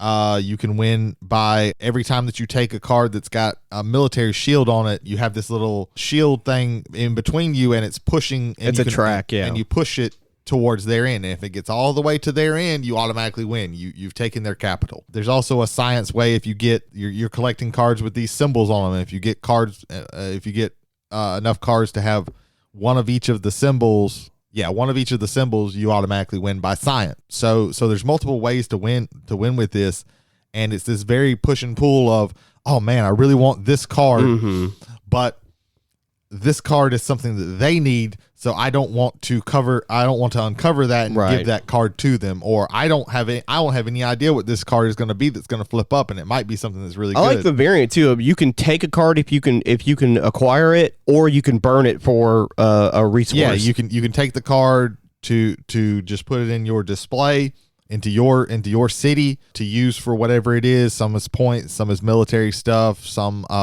give you resources. Or you can just discard it for money, or you can take it to build your wonder. Each person has 4 wonders, but only 7 can be built over the entire game. And once those wonders are built, they give you kind of an automatic thing. But it's a really good back and forth. It plays incredibly quickly. I love it that it uses the same theme from Seven Wonders, but proper. But it's a completely different game in every other facet. This has become absolutely one of my favorite 2-player games. I have there's 2 expansions for it. I have one of them, which is the Pantheon expansion, which adds just a little bit of extra twist. It doesn't even add that much time to the game or anything like that. But now you're having the ability to bring out these gods from different pantheons that do different things, and you can, the first round you're kind of putting them out in this display, and the second round you're actually able to like buy them and use them and things like that. The other one has like this area control type thing that it adds on, because there's like this Senate area. I haven't gotten that one yet. I'll probably eventually get it, because I've heard that it's pretty good too. But just playing with like the Pantheon, like it's really fun, and it's mythology, so it really so that's a really cool thing for me. But like, yeah, this is one of my absolute favorite, and it's very easy to teach. And in fact, like some of the ways that they've done things, like sometimes you will get a card and it has a symbol on it. And if you see a card with that symbol in a later age, you can just take that card for free. And the new version of Seven Wonders, the second edition of Seven Wonders, now uses that mechanic instead of having the names like the old version did. But yeah, this is like they really knocked this version out of the park. Another game, Splendor. They made a duels version of Splendor. So again, kind of a similar way, and it's also my argument against Azul being played for 2-player. If you're playing Splendor 2-player, somebody gets out ahead. I think, with the exception of maybe one time I played Splendor too much. Which I love Splendor. Let me also get that I used to. I got burnt out on it, just like I did on Catan. That'll happen. Yeah. But you get to 2-player, one person gets ahead, and then it doesn't stop. They just ride it to 15 prestige and it's done there. So they came up with Splendor Duel. And Splendor Duel, mechanically, I have not yet sit down to this thing. What I like about it is that it changed the play style without really changing a lot of the core mechanics. Like you're still drawing gems. You need to get gems to pay for certain things, but you have these multiple ways of winning the game. That one person might be focusing on this way, and I think that's one of the reasons why this works so well is the fact that, and why it works with Seven Wonders, you're not all trying to get to the same point, whereas in a 2-player game of regular Splendor, both of you are trying to get to 15 points. Once someone gets to like 2 or 3 points over the other person, unless certain cards come out very lucky for you, that person's just going to stay ahead and win the game. This way, you're going for 3 different types of victory. Like you're either getting the most of this certain type of gem, or you have this many points, or you have this many of a type of card that shows this symbol on it. I believe it's the scrolls cards. I apologize if I'm messing this up there, but because you have multiple avenues of victory, now you have to worry about, well, this will get me closer to mine, but in doing so, I'm opening up the fact that he is now way closer to getting to his objective that he's going for. Splendor is also very close to abstract, right? Like, it's pretty much an abstract. It's mostly an abstract. I would argue that the way the cards come out, and there is a massive luck. Because if just the right cards come out for you at just the right time, it can swing a game towards you. Whereas classic abstracts, stuff like chess, checkers, it's like it's. There's no randomness to it. There's like you're setting up these. Backgammon is considered abstract. There is the matter of you are rolling dice, so there's a level of luck there. Backgammon is one where I think most abstract players would agree backgammon is abstract, but that's like the limit to the amount of luck they probably want to see in that. Parcheesi, I've heard in some ways, because at the very end of that game you have to roll exactly 3, not on a 6-sided die. You have to roll. You have a 1/6 chance of winning if you roll a 3. It's kind of like Sorry in that regard, because Sorry is actually based off of Parcheesi. Instead of a dice randomizer, it's a card randomizer, and you have to go home on exact numbers. And that's frustrating as fuck. Let me just put that out right there. I love you knock somebody out. Sorry, that's fine. But I'm almost home. I need to draw 1, 5, no, 8, no, 11. You can swap play. I don't want to. 1, give me a 1. 2 is not 1. Yeah. There's also, I've seen that there's a 2-player version. I think it's called of Tokaido, called Tokaido Duo, I think is what this one's called. Ooh. It looks interesting. I would like to play it. I would also like to play that. I probably would never because you have I think you have each person has 3 different travelers that do different things and move on different parts. Gotcha. Or at least 2. You have multiple travelers that you're working with. Did Boza do that one too? Because it was Antoine Boza for Tokaido, right? Yeah. And he did Seven Wonders, and him and Bruno Catala did Seven Wonders Duel. I've heard good things. It looks interesting, and I know a lot of the people that I follow doing board games talk highly of it from last year. I probably won't ever go out of my way and buy it, but if somebody had that, I would definitely want to play that. The other game that you had brought up when it came out, the other game that was like Takedo. I can't remember what it was called. Namiji. That game is phenomenal, but it's Yeah. not 2 players. But Yeah. Well, the thing that I love about Namiji is that it already has a built-in. Which direction are y'all starting?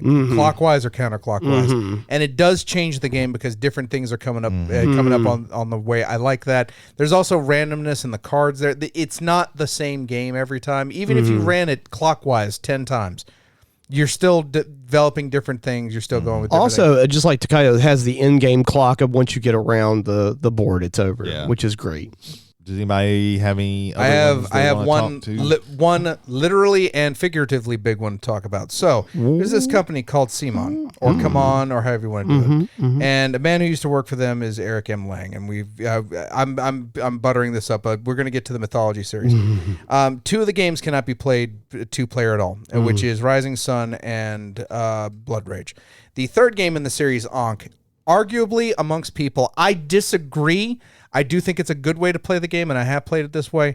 But Ankh has a 2-player mode that for a game like that, where you have all these, you think of these big war games, especially the Kickstarter war games, where they're just throwing out production at you. You wouldn't think minimalist 2-player is the best way to play it. Many people agree that this is probably the best 2-player game of this type that has ever been put together, and is better than the actual game with multiple players. It is chess on a much more fluid board. Every time you're going to play this game, it could be different gods, different guardians. There's all these different ways that the permutations of this go thoroughly, at least on face value, go thoroughly farther than what chess does with it. It's area control. You have to figure out, like, these things have certain powers. How do I want to address this? When is the perfect time to play this card? Is there a perfect time to play this card? I'm actually holding bad things because I'm scared of what might happen if I do play this. If you get a chance, if you have Ankh right now and you have not played a 2-player, I recommend you do. Again, I don't think it's better than the larger game with more people, but for a game of this type to be 2-player and to do player not just well, exceptionally. I highly recommend Ankh in that regard because I really need to play Ankh as a 2-player game. Yeah, because we've been talking about games that have multiple players but are shit at 2. So this is a game that feels multiple players, but at 2 players is exceptional in of its own right. So I wanted to make sure we got that. I would be remiss to not mention something after we were allowed to talk about one of my favorite games, Magic the Gathering, and how large it is. I can't believe I'm going to ask you this because we've already talked about it before a little bit here and there on the show. Why don't you guys tell me about Warhammer? Because we haven't talked about mini games really. That's a very big point, and I'm glad you mentioned that. And we have just saved 5,000 emails from our 10. Where the audience is up to 13, gentlemen. Nice, back. Awesome. It's fucking. But great. we have to talk about mini strategy game stuff. Let's leave it to Warhammer. Right. Yeah. Let me say this right there, just out the bat. That's fine. You have Star Wars Legion. You have hopefully maybe the resurgent of War Machine. You have a bunch of 2-player games, Flames of War. You have these historical miniatures game, Malifaux. It's a very horror based, definitely, but I don't know what else you would call Malifaux. 1812 too, right? You've got historical war games across the gamut. Historical war games that use the exact same system. Bolt Action's another great one. Yeah, there are more miniatures games out in the world than Warhammer. Games Workshop does not have a monopoly, or though they would have you believe they do. Right. Yes. That being said, our experience is primarily in the Warhammer universe, and actually not in the basic 40K. The one that most people would have played is with Age of Sigmar. Yeah, every time I try and figure out shit in 40K, my eyes start crossing. So I decided to lean more heavily into Age of Sigmar. So he is looking at the boarding action stuff, which of all the bad decisions Games Workshop has made lately in the last 2 or 3 years, I think boarding actions was actually a very good idea. Yeah, to play it in a smaller way, but still use the rules so you can actually learn those. Yeah, and goes back to the skirmish model of very small teams kind of working it, and the close quartersness of it, because you're in a. I love that. I love the idea of that. Yeah, it's 2 people, and more so than like chess, you might have love for your own chess set, but when you've painted every model in your chess shit. Anyway, sorry about that. when you've painted every model in your army and you've like looked over lists, like I think this works, this better, this better. There's a level of emotion that can go into those games, and I've seen it happen. Yeah. Where, this is my favorite model in the whole world, and it just gets absolutely destroyed and like by one person, and you take it personal. In the words of Behind the Bastards podcast host Robert Evans, 40K is better than chess because chess doesn't have orcs. So that is very true. Yeah. They don't have orcs. Yeah, you have the time investment. Here's other Yeah. things that chess doesn't have. It has 50,000-year-old robots that have reawoken to take back over the universe. It doesn't have demons, and not just one type of demons. Right. 4 separate demon types. Counterpoint chess less interesting. Also $10. yes, this is very true. Counterpoint. Some chess sets are $50,000. Yes. That's optional though. Yeah, No, we're only playing on the $50,000. Oh, okay. If we're gonna play chess, we need the $50,000 version. Yeah, That's how it we've works. mostly done the fantasy side of the Age of Sigmar, and with that you can do like Age of Sigmar is like the big game that you can play with that. But if you want to play like a smaller skirmish game, I really enjoy Warcry. It's a much smaller, investment. It's a much easier rule set and much quicker game. Like games of Age of Sigmar can last several hours, Right. Whereas I don't think I've ever had a game of Warcry last longer than 45 minutes to an hour. Like Me and Ethan played. Was it Kill Team? Yeah, Yep, we played Kill Team. Kill Team is Is on the 40K side of is it. the That was 40K a side of long it. time ago on a podcast far away. Oh shit, that was on that. That, day. it was, right. yeah. I had to think for a second. was I'm so like, wait a far minute, away. we didn't talk about that on this show. No, but yeah, That's something I want us this might broaching this topic might bring us out. Let's to maybe trying some 2-player games and then coming back with our experiences, beating the shit out of one another. So, as a complete lore noob, what is the difference lore-wise, not mechanics-wise, because, some of them are similar, I'm sure. What is the lore difference between Warhammer 40K, and Age of Sigmar without having to, May I? yes. Okay, so Warhammer was the original. The full name for it is Warhammer Fantasy Battles. That line has been discontinued. They're looking like in the next year or two to reawaken it as Warhammer: The Old World. Yeah. That was the original line. Then they said, you know what? Let's take these fantasy characters and put them in a sci-fi universe, and that became Warhammer 40K Rogue Trader. After a couple years, the Rogue Trader part fell off the title and became Warhammer 40K. So you had regimental, properly regimental, as far as the game goes, but you had armies. So you had everybody lines up in formation, and they have swords or bows or spears. You had cavalry, something like that. But it wasn't just they were kind of freewheeling off one another. They were base to base. They make charges. When they wheel around, they all have to wheel around, so you have to measure that out. It was a much more precise game than the 40K game, which started out as a skirmish game and then just kept getting bigger and bigger and bigger. Over time, the fantasy game was, I want to say shunned, though a lot of people would say that. I would say just it took a back burner to what became the more popular game, Warhammer 40K. To the point where you had, I want to say it was almost a full decade for some army books, which how Games Workshop does it, you have the main rules, and then each army has its own supplemental rules for how you play them. And while it's under the umbrella of the general rules, some of the times they have rules that break and get outside that umbrella. Sort of like in Magic the Gathering, where the card breaks the rules of the game. Exactly, yes. And so you have that. Some of these armies had gone a decade without a rules update, even though the game had gone through books and editions of rules updates. There was also a problem. The ones that were getting new stuff that nobody was buying because it didn't really match what they already had. It didn't fit in.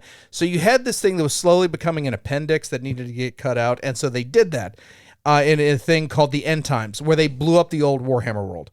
Literally, the Skaven blew up the moon, which blew up the world. Archaon won. Chaos won. The bad guys won.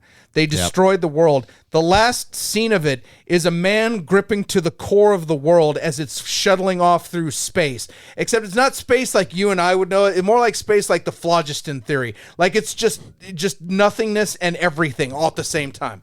Weird shit. So from the ashes of that come Warhammer Age of Sigmar. Warhammer Age of Sigmar is skirmish based. It's not regimental, so you don't have regiment trays where they all have to move in one area. It moves more like 40K in that regard. So it's a little more skirmish, but it's still for bigger and bigger armies. Initially, in the first set of rules, if you were playing, like, let's say Bretonnia, which are like the French, like, chivalric knights, you know, it's like, and you screamed "for the lady," you would get bonuses to your rolls.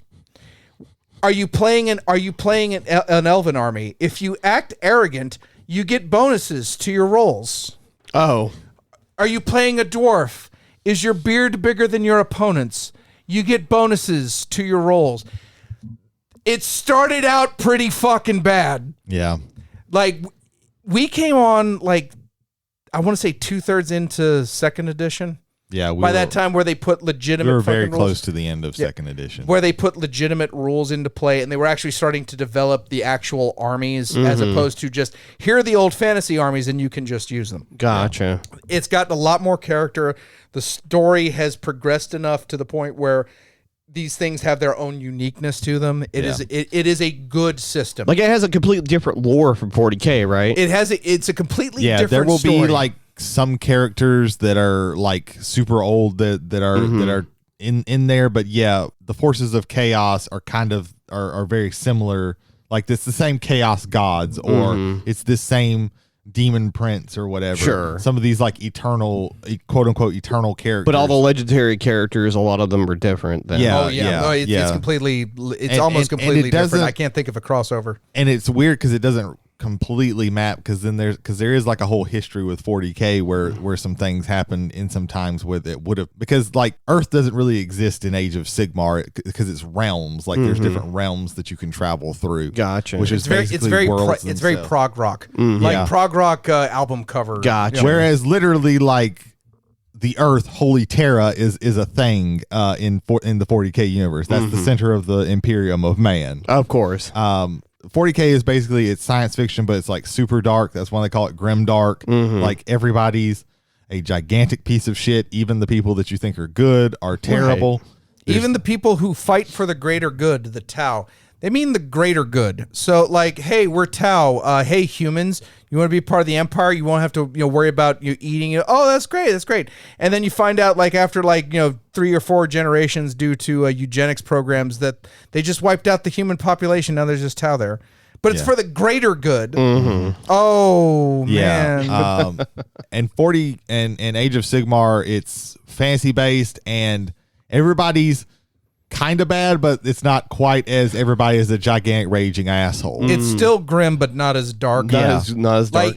Like for instance, there's nothing good. The four groups you could be in that your army might be a part of are death, okay, kind of destruction, oh, don't like that, chaos, or order.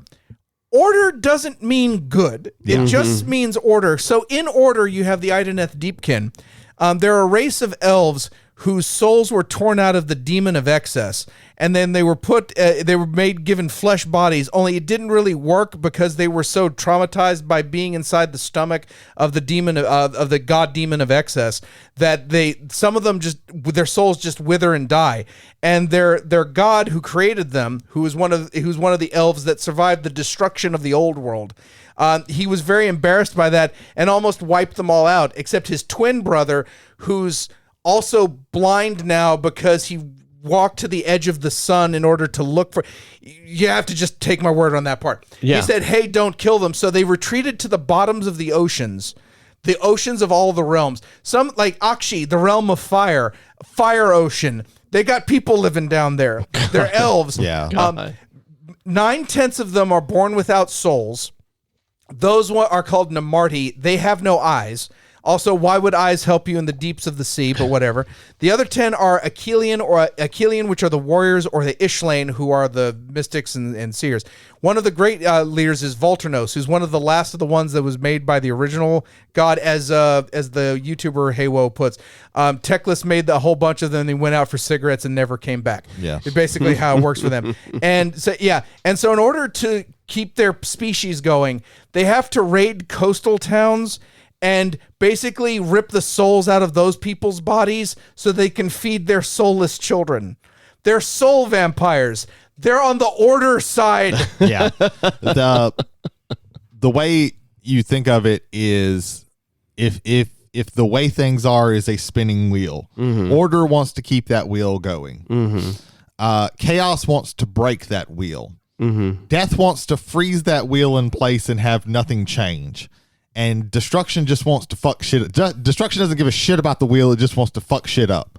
That's pretty much how each of those four, and some of them they have good people in them, and some of them are terrible. Even like I said, the order ones, like you have the heroic knights, the Stormcast Eternal, that are all slowly going mad because every time they die, their souls get sent back to the realm of heaven to get reforged, and there's a little bit less of them left over to reforge. It starts like they lose I like French fries. They forget that they like French fries. Copy degeneration. They start losing like memories, and then until finally they're literally just soulless automatons. Which, to be fair, again, quoting from Haywo, if you wanted a symbolic nature about the dehumanization of war, that's a pretty fucking good representation. Of it. Yeah, that's there's some poignancy and some heaviness into that. I just want to talk about the Gloomspite Gits, and this is where I'd like to end this whole thing because I think it should all end with Gloomspite Gits. Gloomspite Gits are the Goblin faction. They're in destruction.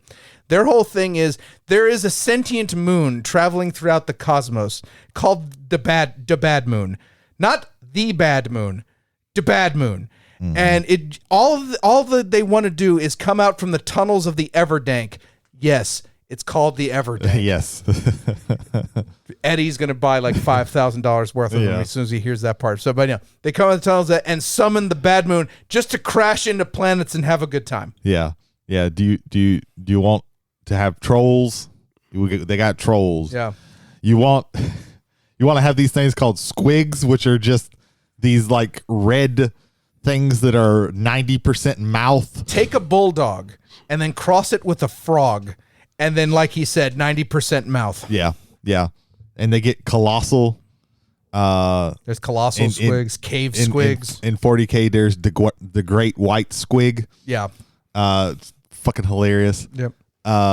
Yeah, their base troops are like stabbas and shootas. Yep. The stabbas have spears and the shootas have bows. Yep. And that's how they. Jay showed me that book, and he showed me the squigs, right?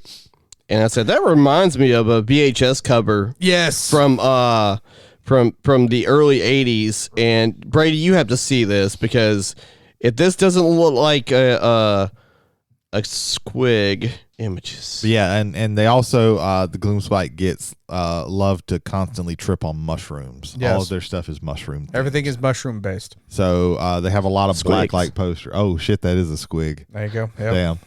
Damn. Alien spawn. But yeah, all their shoot me stuff. that picture, and I might add that to the Instagram page. So yeah, because I think that's something that just needs to be spread throughout the world. The deadly spawn. That's what it's called. Yes.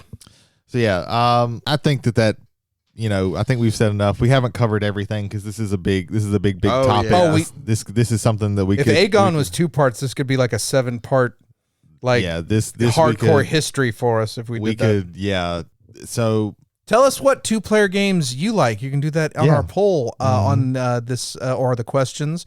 Or if you go to travelersontheomnibus@gmail.com. Yeah, if there's something that you think that we missed that you might want us to discuss later on, there's some things that I left on the cutting room floor because we don't have to talk about every single thing every single time. But yeah, so that's going to be the end for our main topic. We're I think the thing that we say is we're rolling into the station. Mm-hmm. Is that right? Yeah.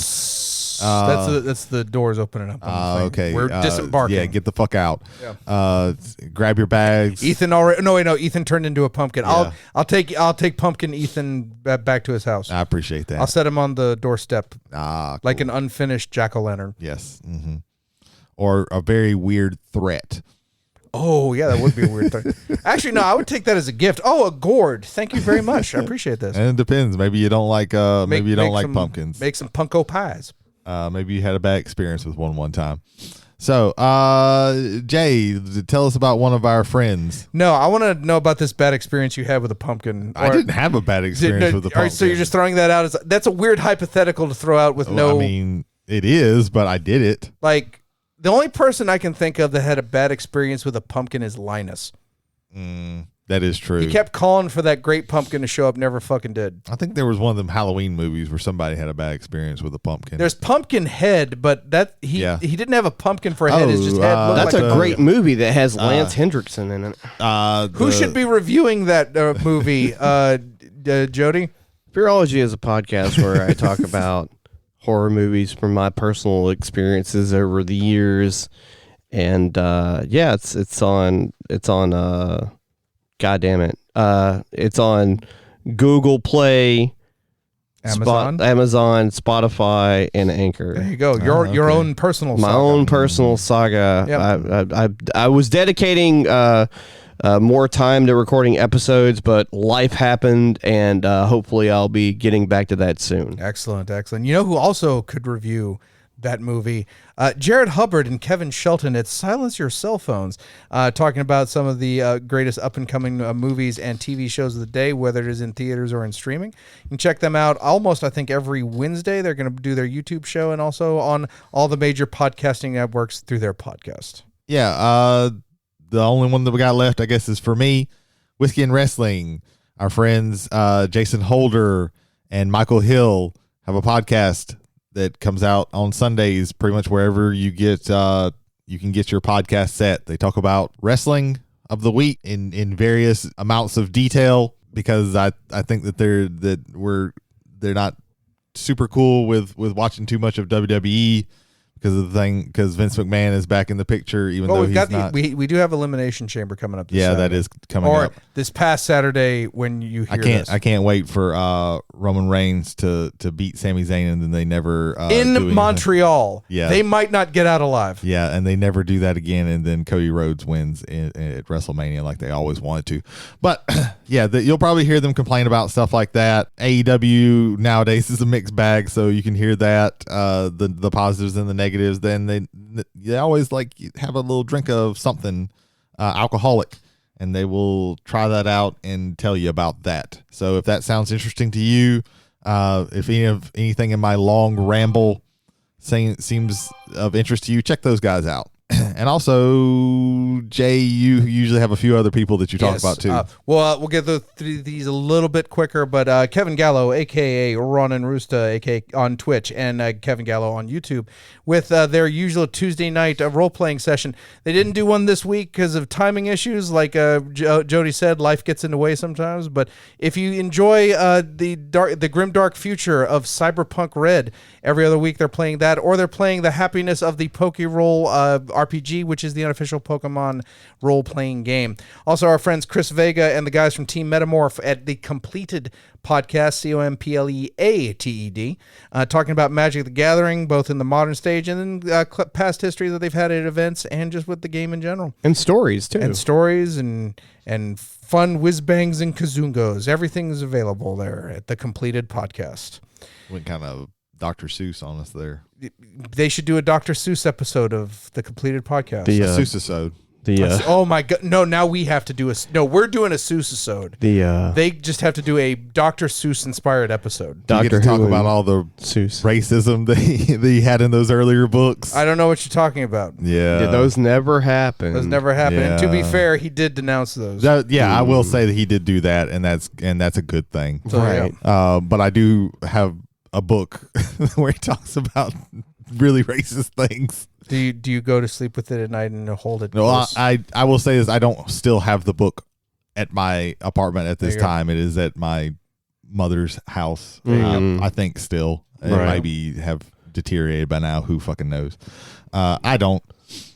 You don't deteriorate? That's good. Well, no, I don't. You are immortal. It's been a while. I haven't looked for that particular. Brady was is it the star-bellied Sneeches? No, that one's actually a pretty good one. It's a good style. One fish, two fish, red fish, blue fish. We bought If I Had a Zoo. Talks about there's some. We're approaching yuppie country. Yeah. Right now. I'll tell you when the thing goes off. But yeah. So also, guys, if you're ever in Gaucher and you want to check out some board games or some card games or some puzzles or some supplies for your RPG, some books, are for RPGs. You wanna try out some things that aren't D&D. They got a shitload of D&D, but they also got other things too. That's McNard Gaming in Goshen, Mississippi, and we want to thank. Are we just doing Cameron? Yeah, just Cameron. Until the city of Goshen rescinds their statement Yes. on the McNarb Gaming. You hear us, city of Goshen? Cameron Spanier, fucking is the cowards. sole owner and proprietor of McNarb Gaming Yes. in Goshen, Mississippi. The Thank you, Cameron Cameron. Spanier. Thank you, Cameron. Thanks, Cam. Yes, that's how we got to do it from now on. The Cameron Spanier. The Yeah, Cameron. yeah. At McNarb Gaming in Goshen, Mississippi. Well, did I miss anything? The Deadly Spawn gets a 5.9 on IMDb. That's way That's way higher than I thought. That's 5.7 more than I thought it was. Yes, That is that way- is very true. 52% on Rotten Tomatoes. Only audience score. Just no critics Jesus Christ. even touch that Jesus thing. Christ. Tune in next week, ladies and gentlemen, when we go back to the Omnibus Theater for heavy metal. Heavy metal. It's your one way Man, ticket if to you would have said madness. Deadly Spawn, that would have been great. I'd have been like, I'm fuck. not. No, I'm not gonna. No, we're not doing Deadly Spawn. I know we're not. It was a fight just to get heavy metal. Yeah. No, it wasn't. It was. Do you see? Do you see these scars? Uh-huh, Do you want to know I got those scars? Brady carved them into my face. And we're not doing heavy metal. He had a cold at the time. That's why he was talking like saying this. that. There we go. No, you did. I have the knife wounds to prove it. Sure. That's my Lochnar. I am the sum of all evil. Yeah, there's a little preview of what we're going to be talking about. Yeah. So, Sorry we scared you away. Yeah. Yeah, shit. Maybe we should stop telling them and just have it be a surprise. So, for Travelers with the Omnibus, I am... The That Omni too. Dust. that too. Omnibus, motherfucker. That's cocaine, motherfucker. Motherfucker, it's 12 o'clock. The Omni Dust. We've been doing this, it seems like forever. That's why we think Ethan's a fucking pumpkin. I'm Brady. His microphone's I'm- been off and we're hallucinating because we're on Omni Dust. I'm Brady Davis. I'm Jody Kite. I'm on Omni Dust. I'm Ethan. Okay, and so There you go. have a good one, guys. Say your thing. Say your thing you've been developing. yeah, we do have a okay, thing. okay. You have a bit as well. That's true. Head over. Okay. I Watch more movies. Read more books. Be more nerd. Yeah, that. Play that more too. games. Be more nerd. Do more Omni Dust. Jesus fucking Don't do Christ. Omnidust, wherever the fuck that I'm is. terrified that I'm actually telling them about a drug that exists. Yeah, Yeah. Don't do it if it exists. It's gonna be the new thing where you just look at it and Kids it kills ask your you. parents about Omnidust. You just look at it and you die. Yeah. That's Yeah. all. That's all you need. Kids, ask your parents where their stash of Omni Dust is. Yeah. For your safety. You need to know where it is. I learned by watching you. Fucking thing off so we can go home. Enjoy the ride, guys.